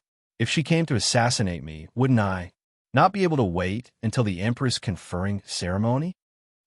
Chapter 1566. Luo Qingshun gave 2 chuckles that looked very beautiful in the snow. 3,000 strands of silk, a plain white dress, snowflakes falling, and a smile in her clear eyes. But this kind of laughter was very sad. As expected, she couldn't do anything with 40% affection. There was always a feeling that he had exhausted all his efforts, only to receive an incomparably unfair treatment. She vaguely remembered the promise she made to him under the petals of the 100 flowers. In the end, she did it, and he didn't. At that moment, the first thing she thought of wasn't that she couldn't complete the mission. Rather, there was an indescribable grievance that came from the bottom of her heart that spread. "Lin Nan, I've heard your answer." She took a deep breath to make it sound like her voice wasn't choked up. It was just calm and pale.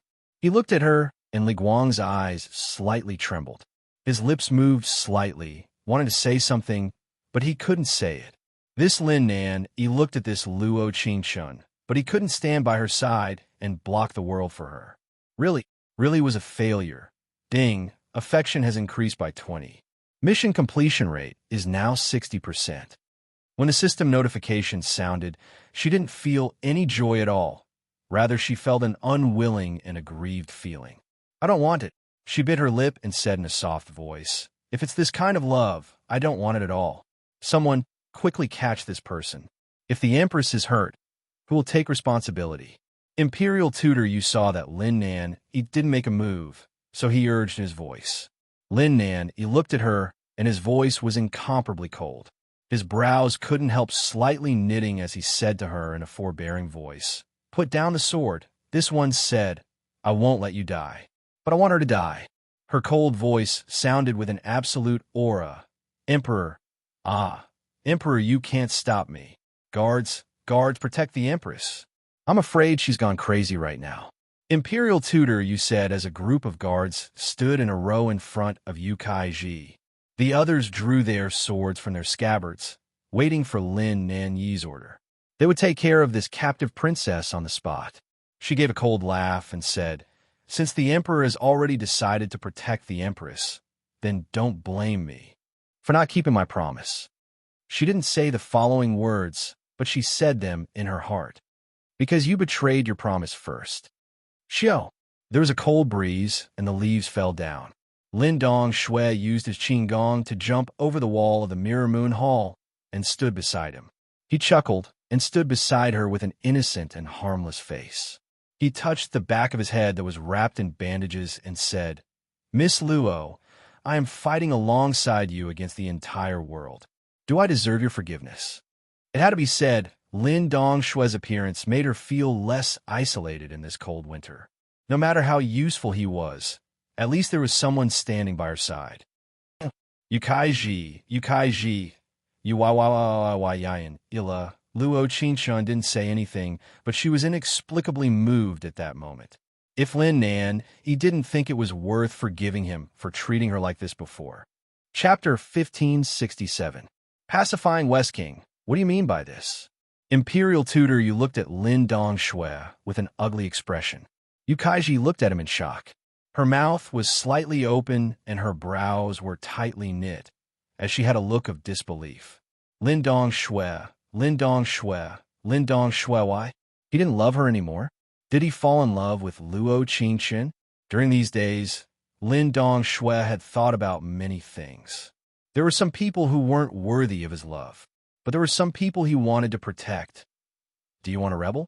Lin Nan, he put down his sword as a sharp glow appeared in his eyes, looking at them with his hands crossed. At that moment, it was like there was a large stone pressing down on his heart. It was so uncomfortable that he couldn't breathe, but he had to do something that went against his heart. Someone capture them alive. Yes, Emperor. In an instant, Luo Qingshun jumped out, and the Phoenix Dance sword attacked Yukai-ji. Quickly kill them. Yukai-ji roared out as her eyes filled with a bit of panic. She never thought that Lin Nan, he wouldn't be able to stop Luo Qingshun from killing her. She never thought that Lin Dongshui would stand against her and help the captive princess. Humph! Lin Dongshui, who was a bit hesitant at first, heard this and joined the battle with a soft snort. He didn't know how he would feel if Luo Qingshun really went with Yukai-ji. He just knew that at least for now, he didn't want her to bear this alone. Lin Nan, he slightly knit his brows and quickly stopped Luo Qingshun. She turned and avoided Lin Nan, killing her way forward, until she stood in front of Yukai-ji covered in blood. Imperial Tutor, you rushed forward to save his daughter. She waved her sword and knocked him to the ground. I'll only kill you. Her cold eyes trembled and her voice was ice cold. Yukai-ji was so scared that she couldn't speak. She wanted to say something, but it was stuck in her throat, and she couldn't say a single word. Goodbye.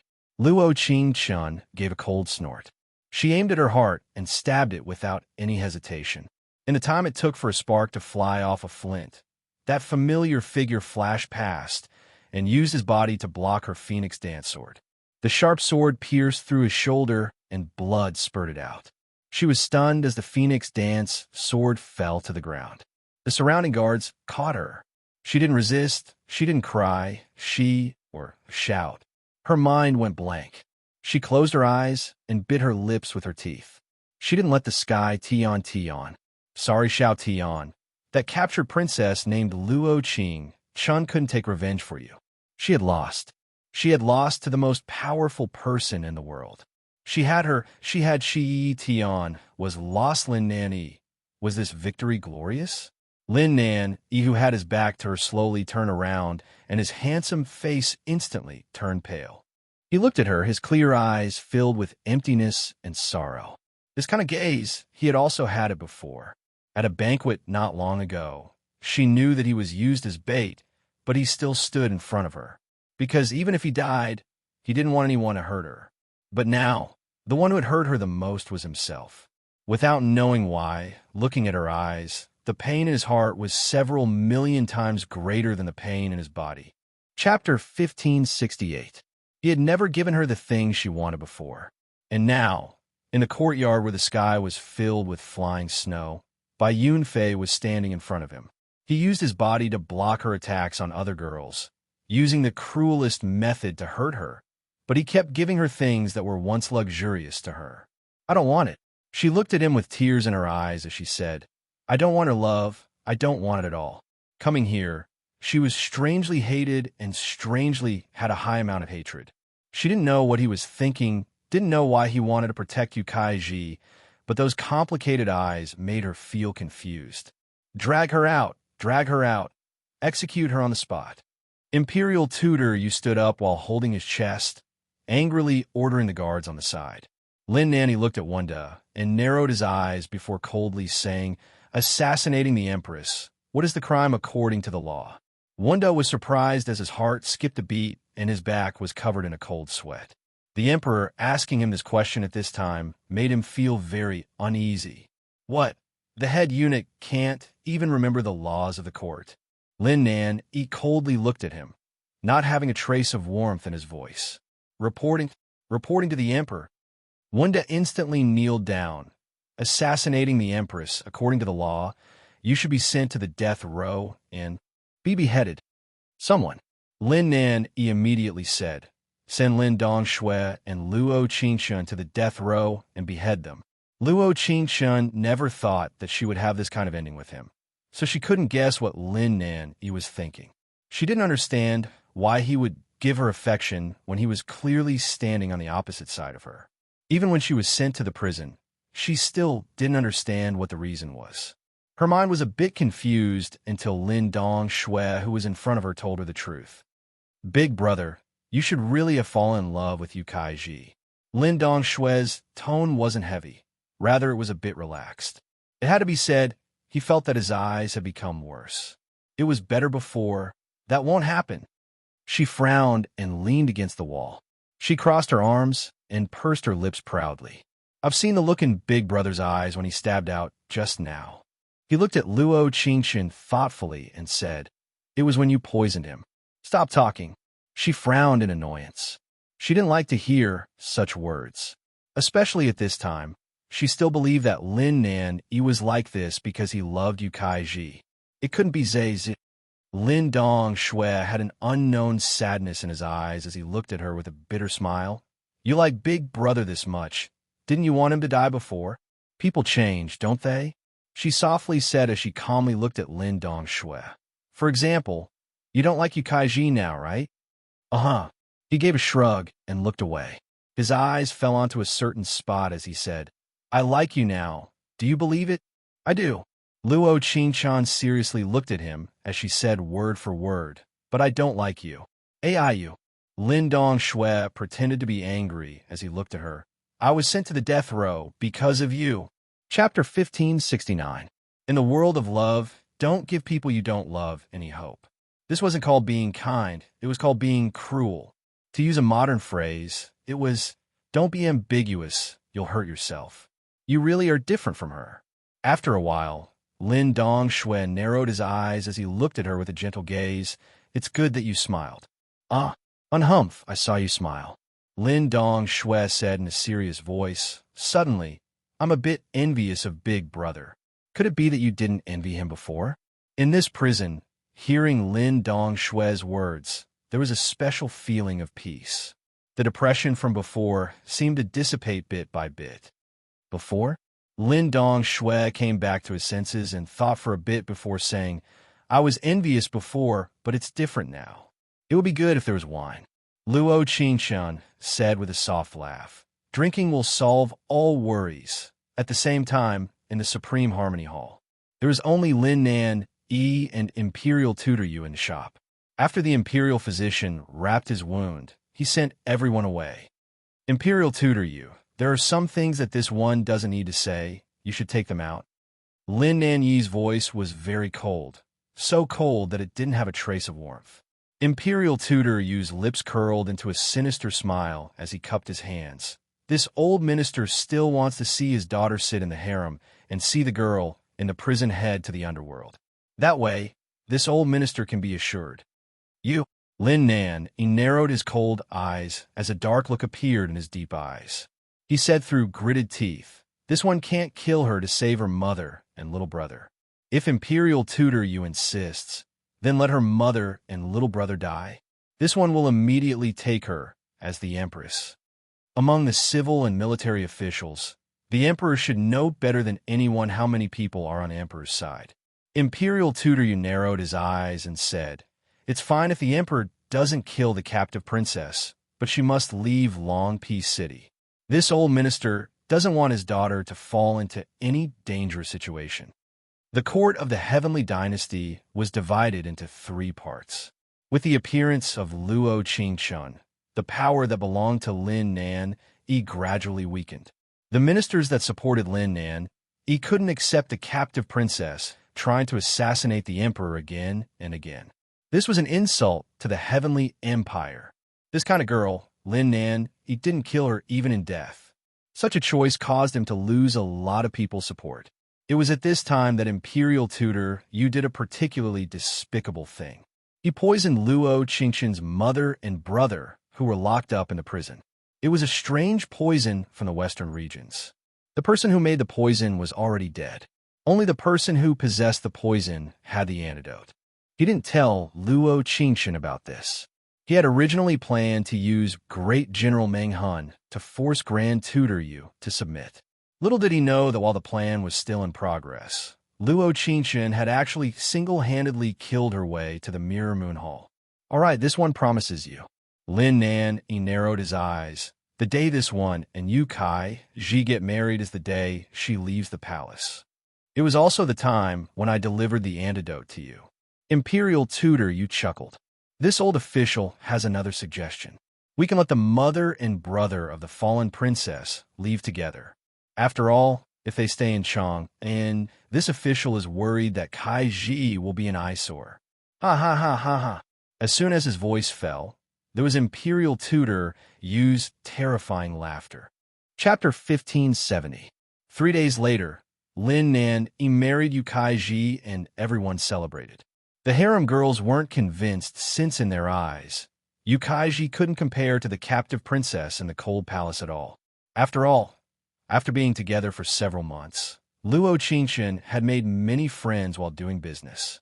Sisters, how about we go to the prison to save her? Are you crazy? I'm not going. There are old and young in my family, and I can't even tie up a chicken. How can I go? That's right. I don't know why I can't stand the Yukaiji. Should be quiet. In the future, she will be the rightful empress. At the same time in the prison, when it came in with a decree, he looked at Luo Qingshun before finally looking at Lin Dongshui. By the will of the heavens, the emperor decrees, Eunuch Wanda, there's no need to be so polite. Lin Dongshui waved his hand. Just get to the main point. What does Big Brother want to do? Wanda gave a sigh. The emperor wants this old servant to release your highness. What about Qingshun? He knit his brows as a bit of unease appeared in his eyes. Miss Luo, the emperor has his own plans. Wanda opened Lin Dongshui's cell and bowed. Your highness, please. Don't worry, I'm going to find Big Brother. Lin Dongshui looked at her with a serious look. Luo Qingshun waved her hand and softly replied. After an hour, Wanda came to the prison again. This time, he had a hood and tape in his left hand and a jug of wine in his right hand as he slowly walked in. He sent everyone away and looked at Luo Qingshun. Miss Luo, the emperor can't keep you here. She looked at the wine on the plate and raised a brow. She gave a helpless cold laugh. When I was locked up 3 days ago, I told Lin Dongshui that if there was a jug of wine, it would solve all my worries. Now it seems that I can really resolve all my worries. Wanda let out a long sigh and said, the emperor asked your highness not to blame him. He didn't tell you about this decision in advance. What's there to say? He's already made his decision, hasn't he? She bit her lip, and tears almost fell. Actually, she could run and survive. But so what if he ran away? If he failed the mission, he would have to live an ignoble life. Since she lost to Lin Nan, and Lin Nan, he wanted her to die. Shouldn't he accept his loss? This was the first time she felt so unreconciled, but she didn't know who to blame. Yukaiji? What was the difference between a ninth-rate person and a scheming female supporting character? It's still different. Those scheming supporting female leads didn't have the male lead protecting them, but she had Lin Nan protecting her. Yes. Wenda lowered his eyes and handed the wine to her. Your Highness, please don't make things difficult for this old servant. Huh? She laughed coldly and raised her eyes to look at Wenda. Her red eyes were filled with tears as she said, I also have a message for you to pass to him. Your Highness, please speak. If I can start everything from the beginning, I hope that I don't get 80% favorable impression points, but 100% hatred points. If possible, please take back the love and give it to him. In the next second, she steadily raised the wine jar and filled the cup with wine. She closed her eyes and drank it all in one gulp. She suddenly felt like she was the previous host, but she was different from the previous host. She had put in too much effort, but she still lost. Losing to Lin Nan, she had nothing to say. Chapter 1571. At this time, the girl sitting in the Mirror Moon Hall was wearing a red wedding dress. Her long hair was combed into a hibiscus bun, and there was a golden hairpin with 2 phoenixes holding longevity fruits on it. Her mouth was red, and her makeup was exquisite. Miss, you really looks good. You're countless times better than the one in the cold palace. The maid on the side helped her tidy up her wedding dress while speaking with a smile. But no one knew that after that. Pa! There was a crisp slap on the maid's face. Yukaiji's eyes popped out, and she had a fierce look as she looked at her with a sinister gaze. Don't compare this one to that person who is already on the road to the Yellow Springs. This one will soon become the master of the harem. I will become the only person who can always stand by the emperor's side. The maid instantly kneeled down and muttered in a trembling voice, This servant knows her wrongs. Please forgive. Empress Yu. The maids all looked at each other as their faces turned a bit pale. This Miss Yu was humble and polite when she first entered the palace, treating the servants very well. Now that her status was different, her dark and terrifying nature was revealed. Da-da-da. There were rushed footsteps that slowly came over. Lin Nanyi's favorite Wenda came in. Yukaiji slightly knit her brows as she thought. The Empress conferring ceremony is about to begin. What is Wenda doing here? Greetings to Miss Yu. Wenda had a faint look in his eyes. After a while, he came back to his senses and said with a smile, It seems like I should change my words. Wenda greets. The Empress. What is eunuch saying? The Empress conferring ceremony hasn't begun yet. Yukaiji revealed a faint smile. Although she said this, she had a proud look on her face. The maid who had been hit by her was still kneeling on the ground, naturally feeling disdain for Yukaiji, who was about to become the Empress. She clearly wanted others to call her the Empress, but she acted like this in front of the eunuch. Yes. Wenda lowered his head and bowed. The royal family has a rule that before the Empress conferring ceremony, the Empress must enter the ancestral hall to worship the previous emperor. The emperor had this old servant come to pick you up. All right, I'll go with eunuch. She almost said this one, but because of Wenda's position in the palace, she immediately changed her words. Quickly get up. Help me bring my coat over. Yukaiji leaned over and helped the maid who was kneeling on the ground up, as she said in a soft voice. You can't make a mistake next time. Yes. This servant knows her mistake. The palace maid kneeling on the ground was trembling all over and couldn't stop trembling. In the face of such an unpredictable master who was unable to see through her emotions, as a servant, she had to worry every day and night that she would fall into trouble at any time and place. But so what? After the emperor doted on her, who could protest against it? Yukaiji? Yukaiji was in this cold weather. She could not allow her noble body to be frozen. You palace, palace, empress, you palace, palace, palace. The road was decorated with lanterns and colored banners, and it was bustling with noise and excitement. It was all for her coronation ceremony. The corners of her lips curled up slightly. She couldn't help but feel her blood boil as she watched this scene. Finally, she had waited for this day, and she had gotten everything she wanted. Before, she was just a person who silently stood behind Lin Nan Yi, watching him from afar. Now, she was the person who firmly stood by his side. Only her, only her, only her. Chapter 1572. Half an hour later, in the dark dungeon. In the innermost cell, a girl's head was covered, her mouth was taped, and her hands were tied behind her. Her body was leaning against the cold wall. There was a faint smell of wine in the air, and there were pieces of broken wine jars in the cell. Imperial Tutor, you had changed into eunuch clothes, and there were 2 death guard behind him as he slowly walked in. There was a jug of wine in his hand, and his face was dark as a sinister laugh slowly came out. Fallen princess. Ah, fallen princess, the emperor wants to let you go. How could this old man let you live? Imperial Tutor Yu's sinister voice rang out with a smile. Don't blame this old man, a disaster like you should have died when the glazed glass country was destroyed. It's a pity that the emperor didn't hesitate to destroy all the small countries for you. The girl who had been unconscious suddenly woke up when she heard this familiar voice. But her hands and feet were tied up, and it was like she had taken the 10 fragrant muscle weakening powder, so she couldn't use any strength. Woo! Woo! Her mouth was sealed, and she could only mutter in a weak voice. I love my daughter. I must let her have a meteoric rise and sit steadily on the emperor's seat. No one can threaten her. As Grand Tutor you spoke, he signaled the 2 people behind him with his eyes to start moving. The woman seemed to have heard the man's voice clearly, as well as what he was saying. She struggled to move forward, but she was held down by the 2 guards. Zaz, you still want to assassinate this old man. You won't have a chance this time. Imperial Tutor, you crossed his hands and looked at her like he had one. Your mother and little brother should have been released by Lin Nan Yi. It's fine. Useless people don't have to be killed. As soon as his voice fell, the 2 guards took off the tape over her mouth. She wildly opened her mouth to speak, but she found that she couldn't make a single sound. No need to struggle. Just enjoy the last banquet. Imperial Tutor, you curled his lips into a smile before waving his hand. Ah, this head cover is good. Don't take it off. Her eyes are too sharp. This old man is afraid that after seeing them tonight, I'll have a nightmare. Ha ha ha ha ha. Yes, Grand Tutor. In an instant, the wine mixed with poison was poured into her mouth.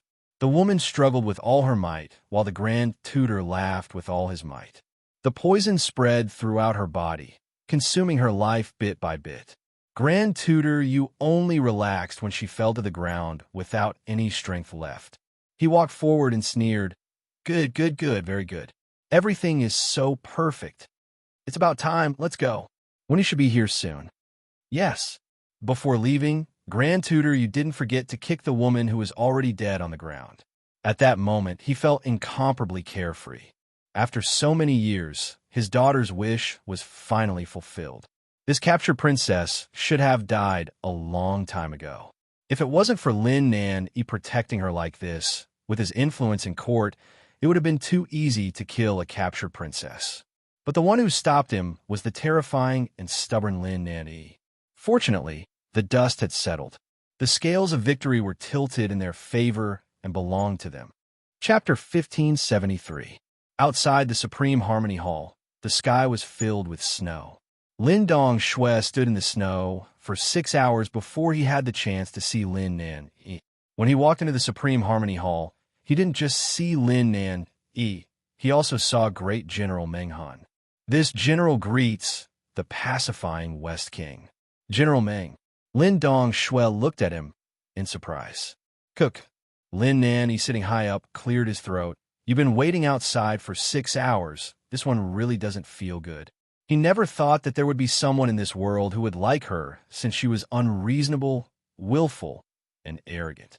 He never thought that his little brother who said that he would love Yu Kaiji would spend so much effort for the woman that Yu Kaiji hated. Big brother. Qing Chun isn't the kind of girl you think she is. This one knows better than you what kind of girl she is. He looked up and slowly stood up.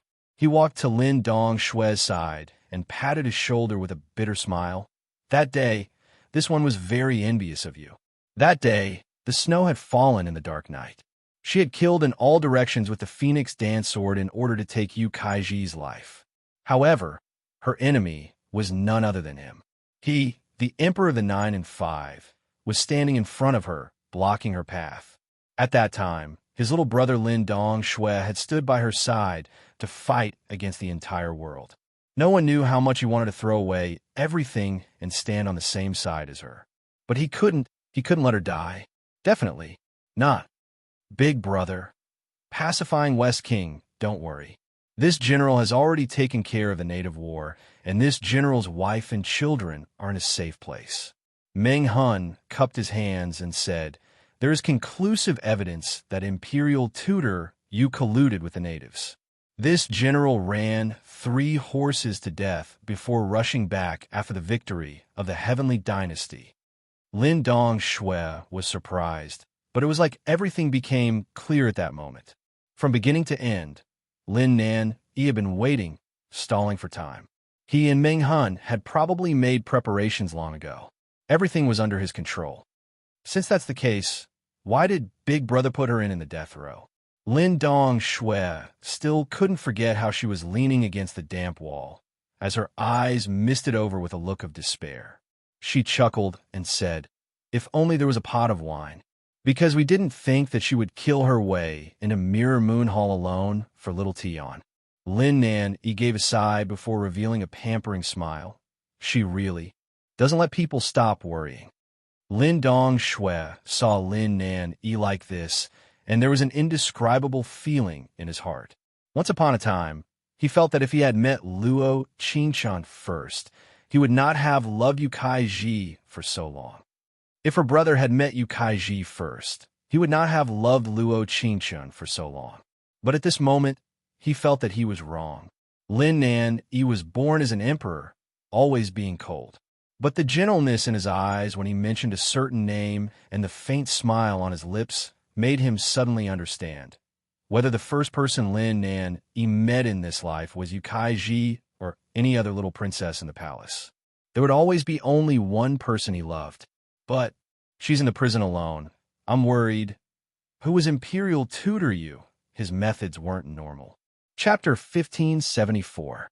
Big Brother. Actually, this one wants to stand behind her and betray the world more than you. But if this kind of betrayal would hurt her, he would rather be the bad guy. Mirror Moon Hall. Palace maids came and went, and the festive sound of gongs and drums shook her eardrums. So noisy, where was this place? Shouldn't she be in the prison? No. Shouldn't she have failed her mission and returned to the chaos space? What was this situation? She remembered that she had drunk an entire jar of wine. There was a faint scent of rouge in the air. There was something over her head. Her hands were tied in front of her, and her face was covered by a long veil. Even her mouth was covered with tape. She slightly knit her brows, and when she was about to get up, 2 maids came in. Ah, so the Empress was here? Really? Scared this servant to death. Quick, quick, quick! The Emperor's coronation is about to begin. Help the Empress into the sedan.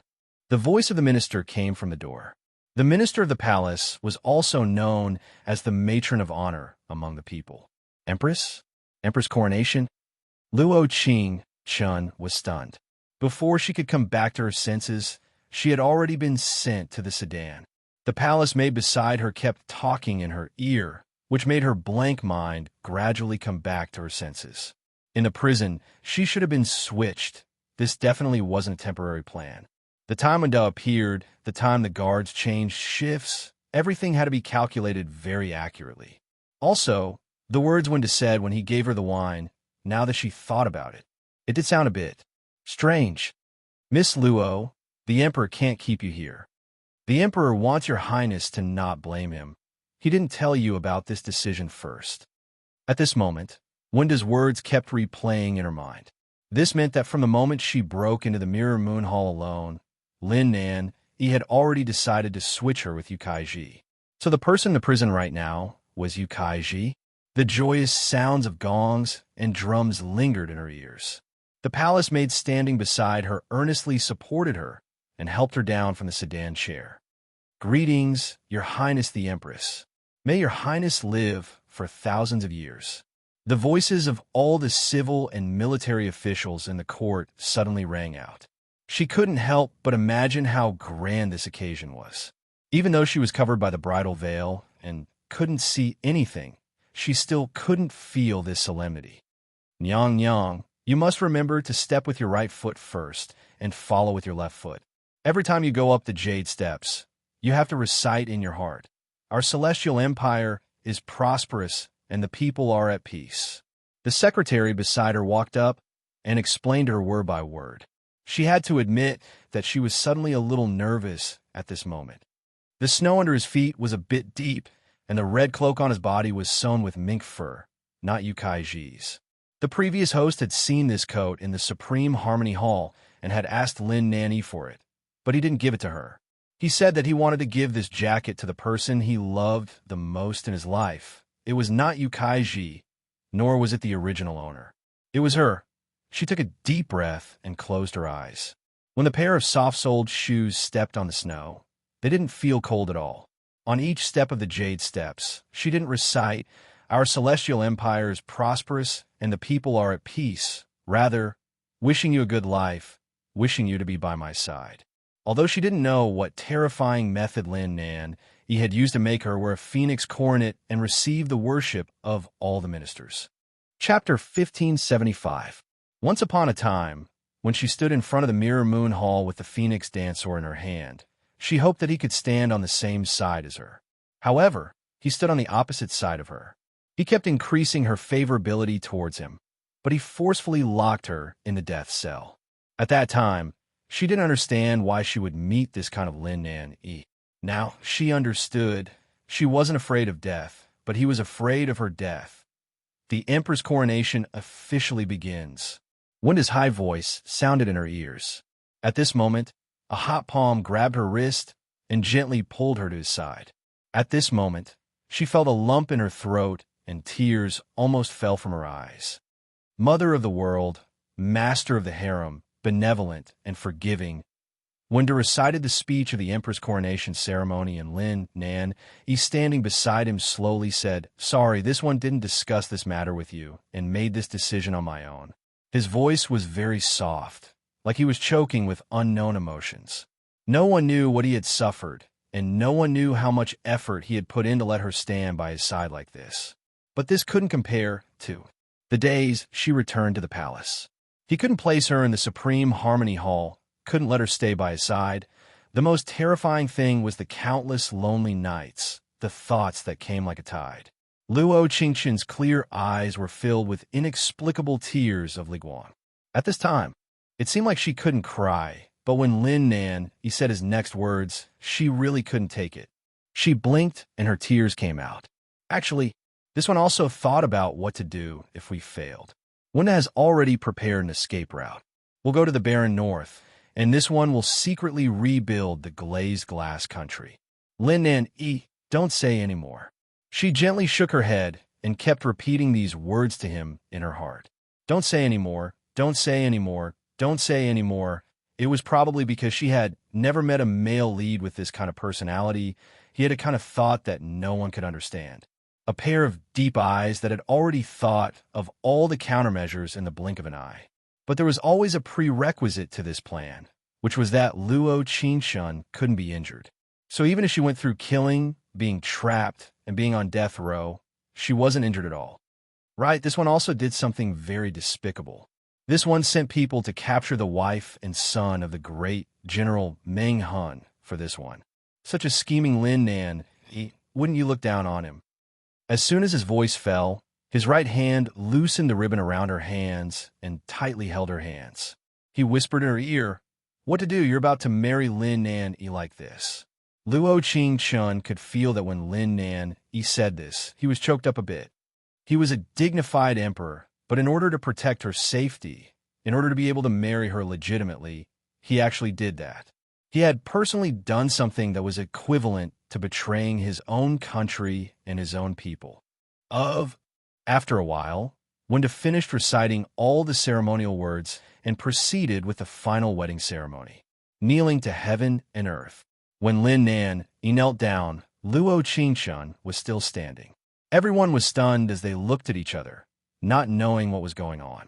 Chapter 1576. He was stunned for a moment, but in the next second his wide and hot palm was held by her backhand. Her left hand, under the robe, softly wrote 4 words on his palm. "My feet are numb from the cold." At that moment, the 9-5 sovereign, who had always been cold and aloof, suddenly smiled. His smile was so beautiful that it made people unable to fathom his thoughts. The ceremony was over. He carefully helped her up, as the excitement in his heart couldn't be expressed in words. The moment the music started playing again, great General Meng Hun rushed in with a sealed letter in his hand that had a native seal on it. Everyone was surprised as they looked at him with doubtful looks. Only Lin Nan, on the stage, couldn't help curling his lips. "This General Meng Hun greets your majesty." "No need." Lin Nan raised a brow. "What does General Meng want?" Imperial Tutor Yu, who was sitting closest to the throne, had his expression change. His smile that couldn't close before was a bit stiff now. When he saw his daughter walk up the jade stairs step by step, his heart was filled with joy. With his power in court, his daughter had the right to enjoy all the honors. The love of the emperor and the title of empress belonged to her, even if these powers came from secret meetings with other countries. This general came to inquire about some news. Meng Hun paused before looking at Imperial Tutor Yu. "Information on the traitors." Hiss! At this moment, everyone sucked in a breath of cold air. The sound of rumors and slanders instantly surged like a tidal wave. Didn't General Meng just subdue the traitors? No. I heard that he didn't subdue them, but rather gave them a city. Why? Someone in court caught General Meng's wife. Based on General Meng's gaze, could it be Imperial Tutor Yu? It can't be. Today is Imperial Tutor Yu's daughter's wedding day. Oh, this is a big matter.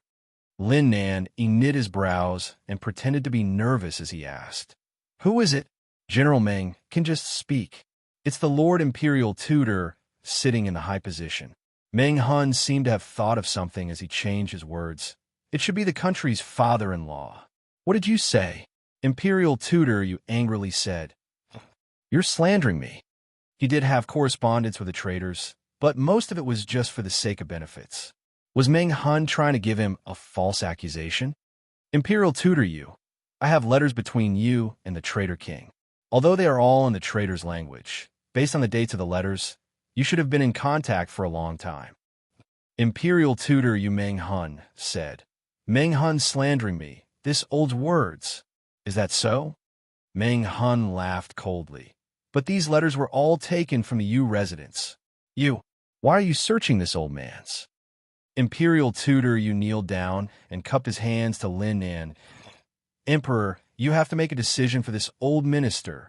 You kidnapped my wife and child and gave them to the Aborigine first. What's wrong with me searching your residence? If it wasn't for the Emperor's grace, this general's wife and son would already be on the road to the Yellow Springs." As Meng Hun spoke, he unsheathed the sword at his waist and said, "Tell me, are you and the natives really as innocent as you say? There's no relationship between you and the natives?" Chapter 1577. Emperor, you can't listen to this rebellious minister's nonsense." Imperial Tutor Yu kowtowed as he said, "He has a large army. He is clearly eradicating this old minister's power and usurping the throne." The words of a lowly person. Meng Hun put his sword to Imperial Tutor Yu's neck and said through gritted teeth, "Only a lowly person like you can say such disgraceful words." Imperial Tutor Yu's face turned pale from Meng Hun's actions, but he knew that he had to be calm. He had quite a bit of power in court. There would be many people speaking up for him. Not to mention that his daughter was already married to the emperor, and the Yu family's power was tied to the royal family. As long as Lin Nan stood on his side, a trivial general couldn't influence the court at all. "Wunda, let this one see the letter."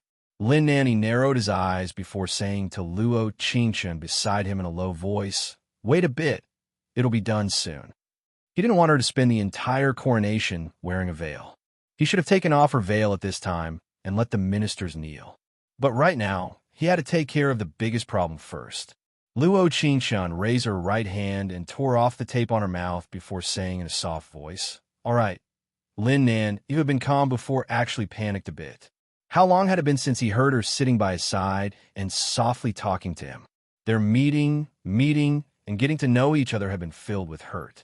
But those hurt in the past, when he thought about it in the middle of the night, he would feel very happy. Strangely, it was happiness that made his lips curl. Cough, cough. He took the letter and looked at it seriously. Then, he pretended to be confused and frowned. Many of the words in this letter were written by Imperial Tutor Yu. There are also some other letters that were sent. Did Imperial Tutor Yu really collude with the Aboriginals? When Meng Hun heard this, he didn't forget to explain, replying to Your Majesty, the letter that was sent was obtained when this general sneaked into the native camp. The time of the letter coincides with the letters in Imperial Tutor Yu's home. This old subject has wronged Your Majesty. Imperial Tutor Yu's eyes were filled with panic as he shook his head and said, "I've only done some trades with those barbarians.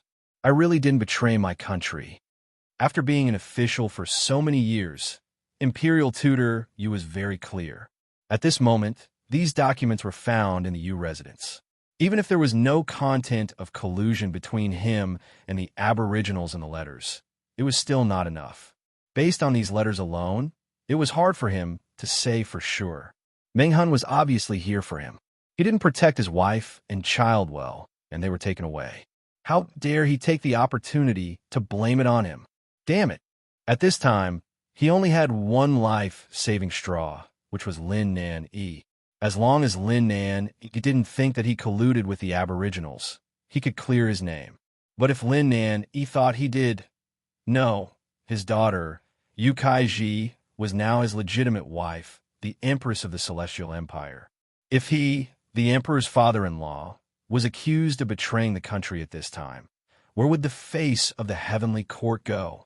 For the face of the country, for the Empress, Lin Nan Yi would definitely stand on his side and not Meng Hun. Chapter 1578. You, don't touch me.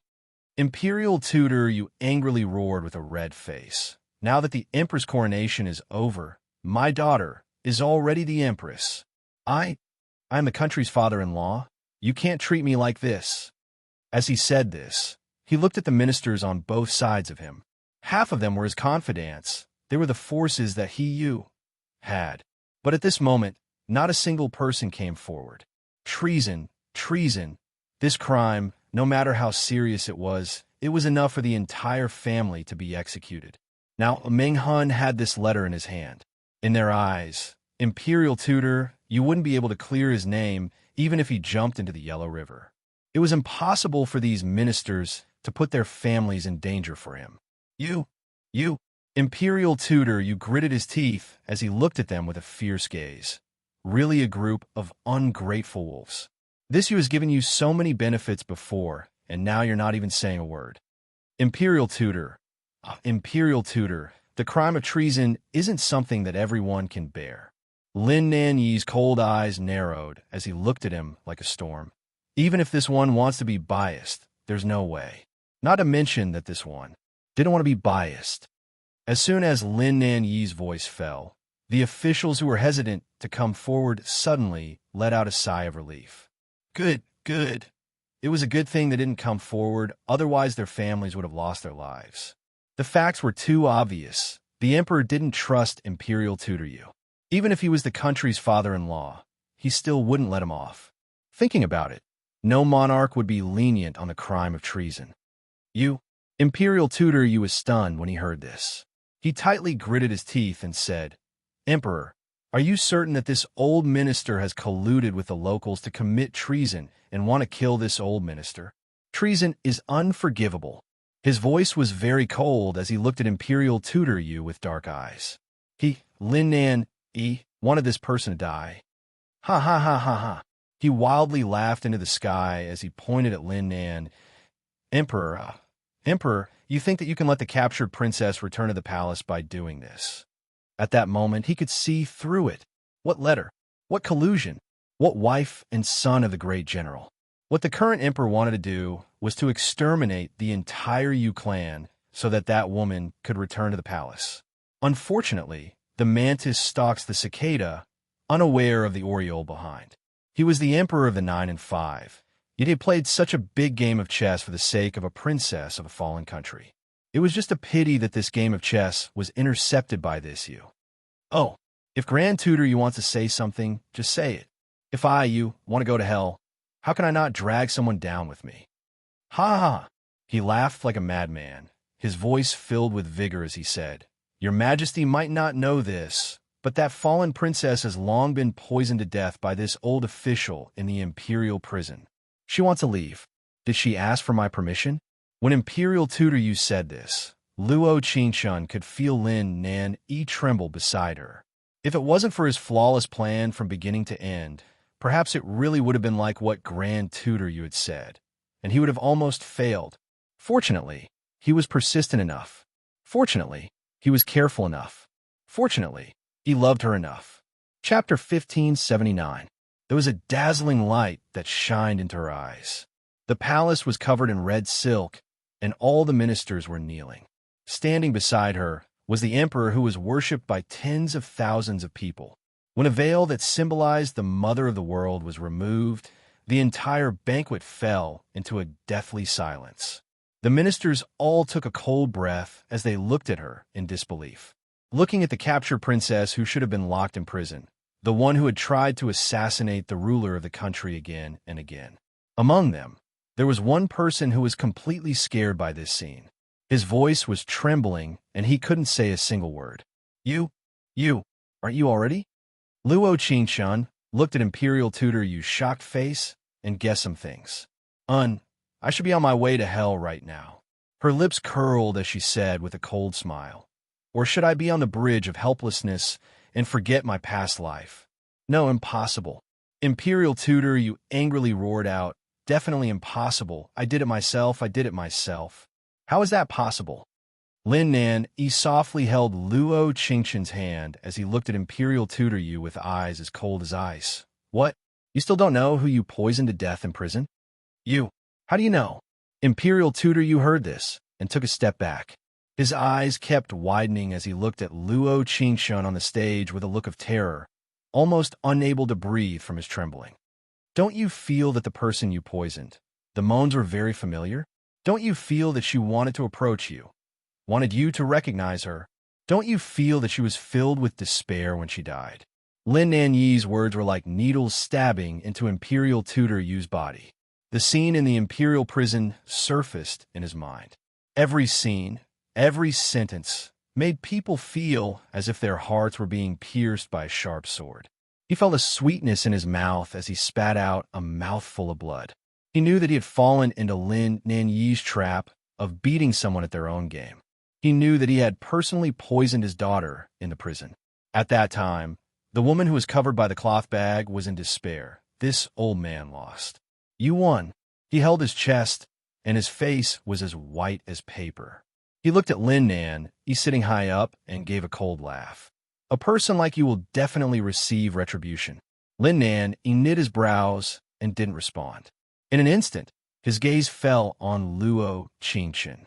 His eyes flashed with extreme ruthlessness as he looked at her and said, And you will definitely, With a groan, Grand Tutor Yu's entire body stiffened. He lowered his head and looked at the sharp sword that pierced through his chest. There was a Nan on the sword hilt. Lin Nan put down his scabbard and crossed his hands as he looked at Imperial Tutor Yu. This one can be cursed, this one can go to hell, but she can't. He plotted against Zhongliang, betrayed the country, and killed the Grand Tutor. This kind of person, he wouldn't complain about going to hell after death. But she couldn't. He wasn't willing to let her be cursed or hated by anyone. The bad things were all given to him. He was the bad person. He was greedy for this life. It didn't matter where he was buried. But when he was alive, please let her be by his side. Long. Chapter 1580. Imperial Tutor Yu was dead. In this solemn ceremony, he was killed by Lin Nanyi's sword. Actually, even if Lin Nan didn't kill him, he wouldn't have lived for long. Killing his own daughter, this kind of bad news, he couldn't keep living at all. After Imperial Tutor Yu died, his power in court began to scatter. Even if there were a few people who came out to oppose Luo Qingshun, it wasn't enough to change the situation. Just like this, she strangely became the master of the harem, his empress. Although this was the case, she still didn't live in the Mirror Moon Hall. After all, she didn't like that place. Then you can live in the Fierce Spirit Palace for 2 days. This one will build a new palace for you beside the Supreme Harmony Hall. Lin Nan, he looked at her with a faint smile in his deep eyes. She slightly knit her brows and refuted. That will be called the Golden Palace. Thinking of this, the Fierce Spirit Palace was something from a long time ago. Time seemed to pass very quickly, and without knowing it, that man had put down all the dust. Being able to turn the cold palace into a lively place every 7 days. There's only Luo Qingshun in this world. He raised his right hand and looked at her with a pained and pampering gaze. It's been hard on you. It's been hard on him not being able to stand by her side in a domineering way, going through all the grievances with her. But if he had a choice, if he could do it all over again, he would still make the same decision. Protect her from harm, protect her from harm, protect her from harm. At that moment, in this Supreme Harmony Hall, hearing Lin Dongshui say these words, her eyes couldn't help turning red and tears almost came out. There was grievance, loss, and regret. But when she knew that she had these emotions, there was someone who was in more pain than her, but she could only silently endure it. Thinking of this Lin Nan, she felt that she was a lucky person no matter what. 8 days later, she held a funeral for Xiao Tian. Tens of thousands of petals formed a tian in the front yard of the Golden Palace. This was her most special way to commemorate the most adorable person. That day, the Golden Palace wasn't open for business, but there were many people who came. The people who came were the people who had taken things from Xiao Tian's hands. The candles swayed gently, and the air was filled with a touch of sadness. Luo Qingshun knew that there were many people outside the door. Although those young masters were usually arrogant, there were also many disgusting and kind people who came to send her off. Kacha, the door to the front yard opened and Lin Dongshui slowly walked in with a candle in his hand. The snow on the ground had gradually melted, revealing his white robe. Under the bright moonlight, he looked somewhat sorrowful. "What a cute girl," he said in a low voice as he slowly put her down. "So," Luo Qingshun's eyebrows twitched slightly. She turned around and blinked her clear eyes. "Are you here to pay respects to little Tian or another soul?" As soon as his voice fell, a cold wind blew out the candle Lin Dongshui had placed on the ground. He only felt his breathing stagnate in an instant. He looked at Luo Qingshun with an inconceivable expression and said, "It can't be that there really is an undead, right?" Luo Qingshun turned around and looked at his frightened face. She chuckled and said, "Of course there is.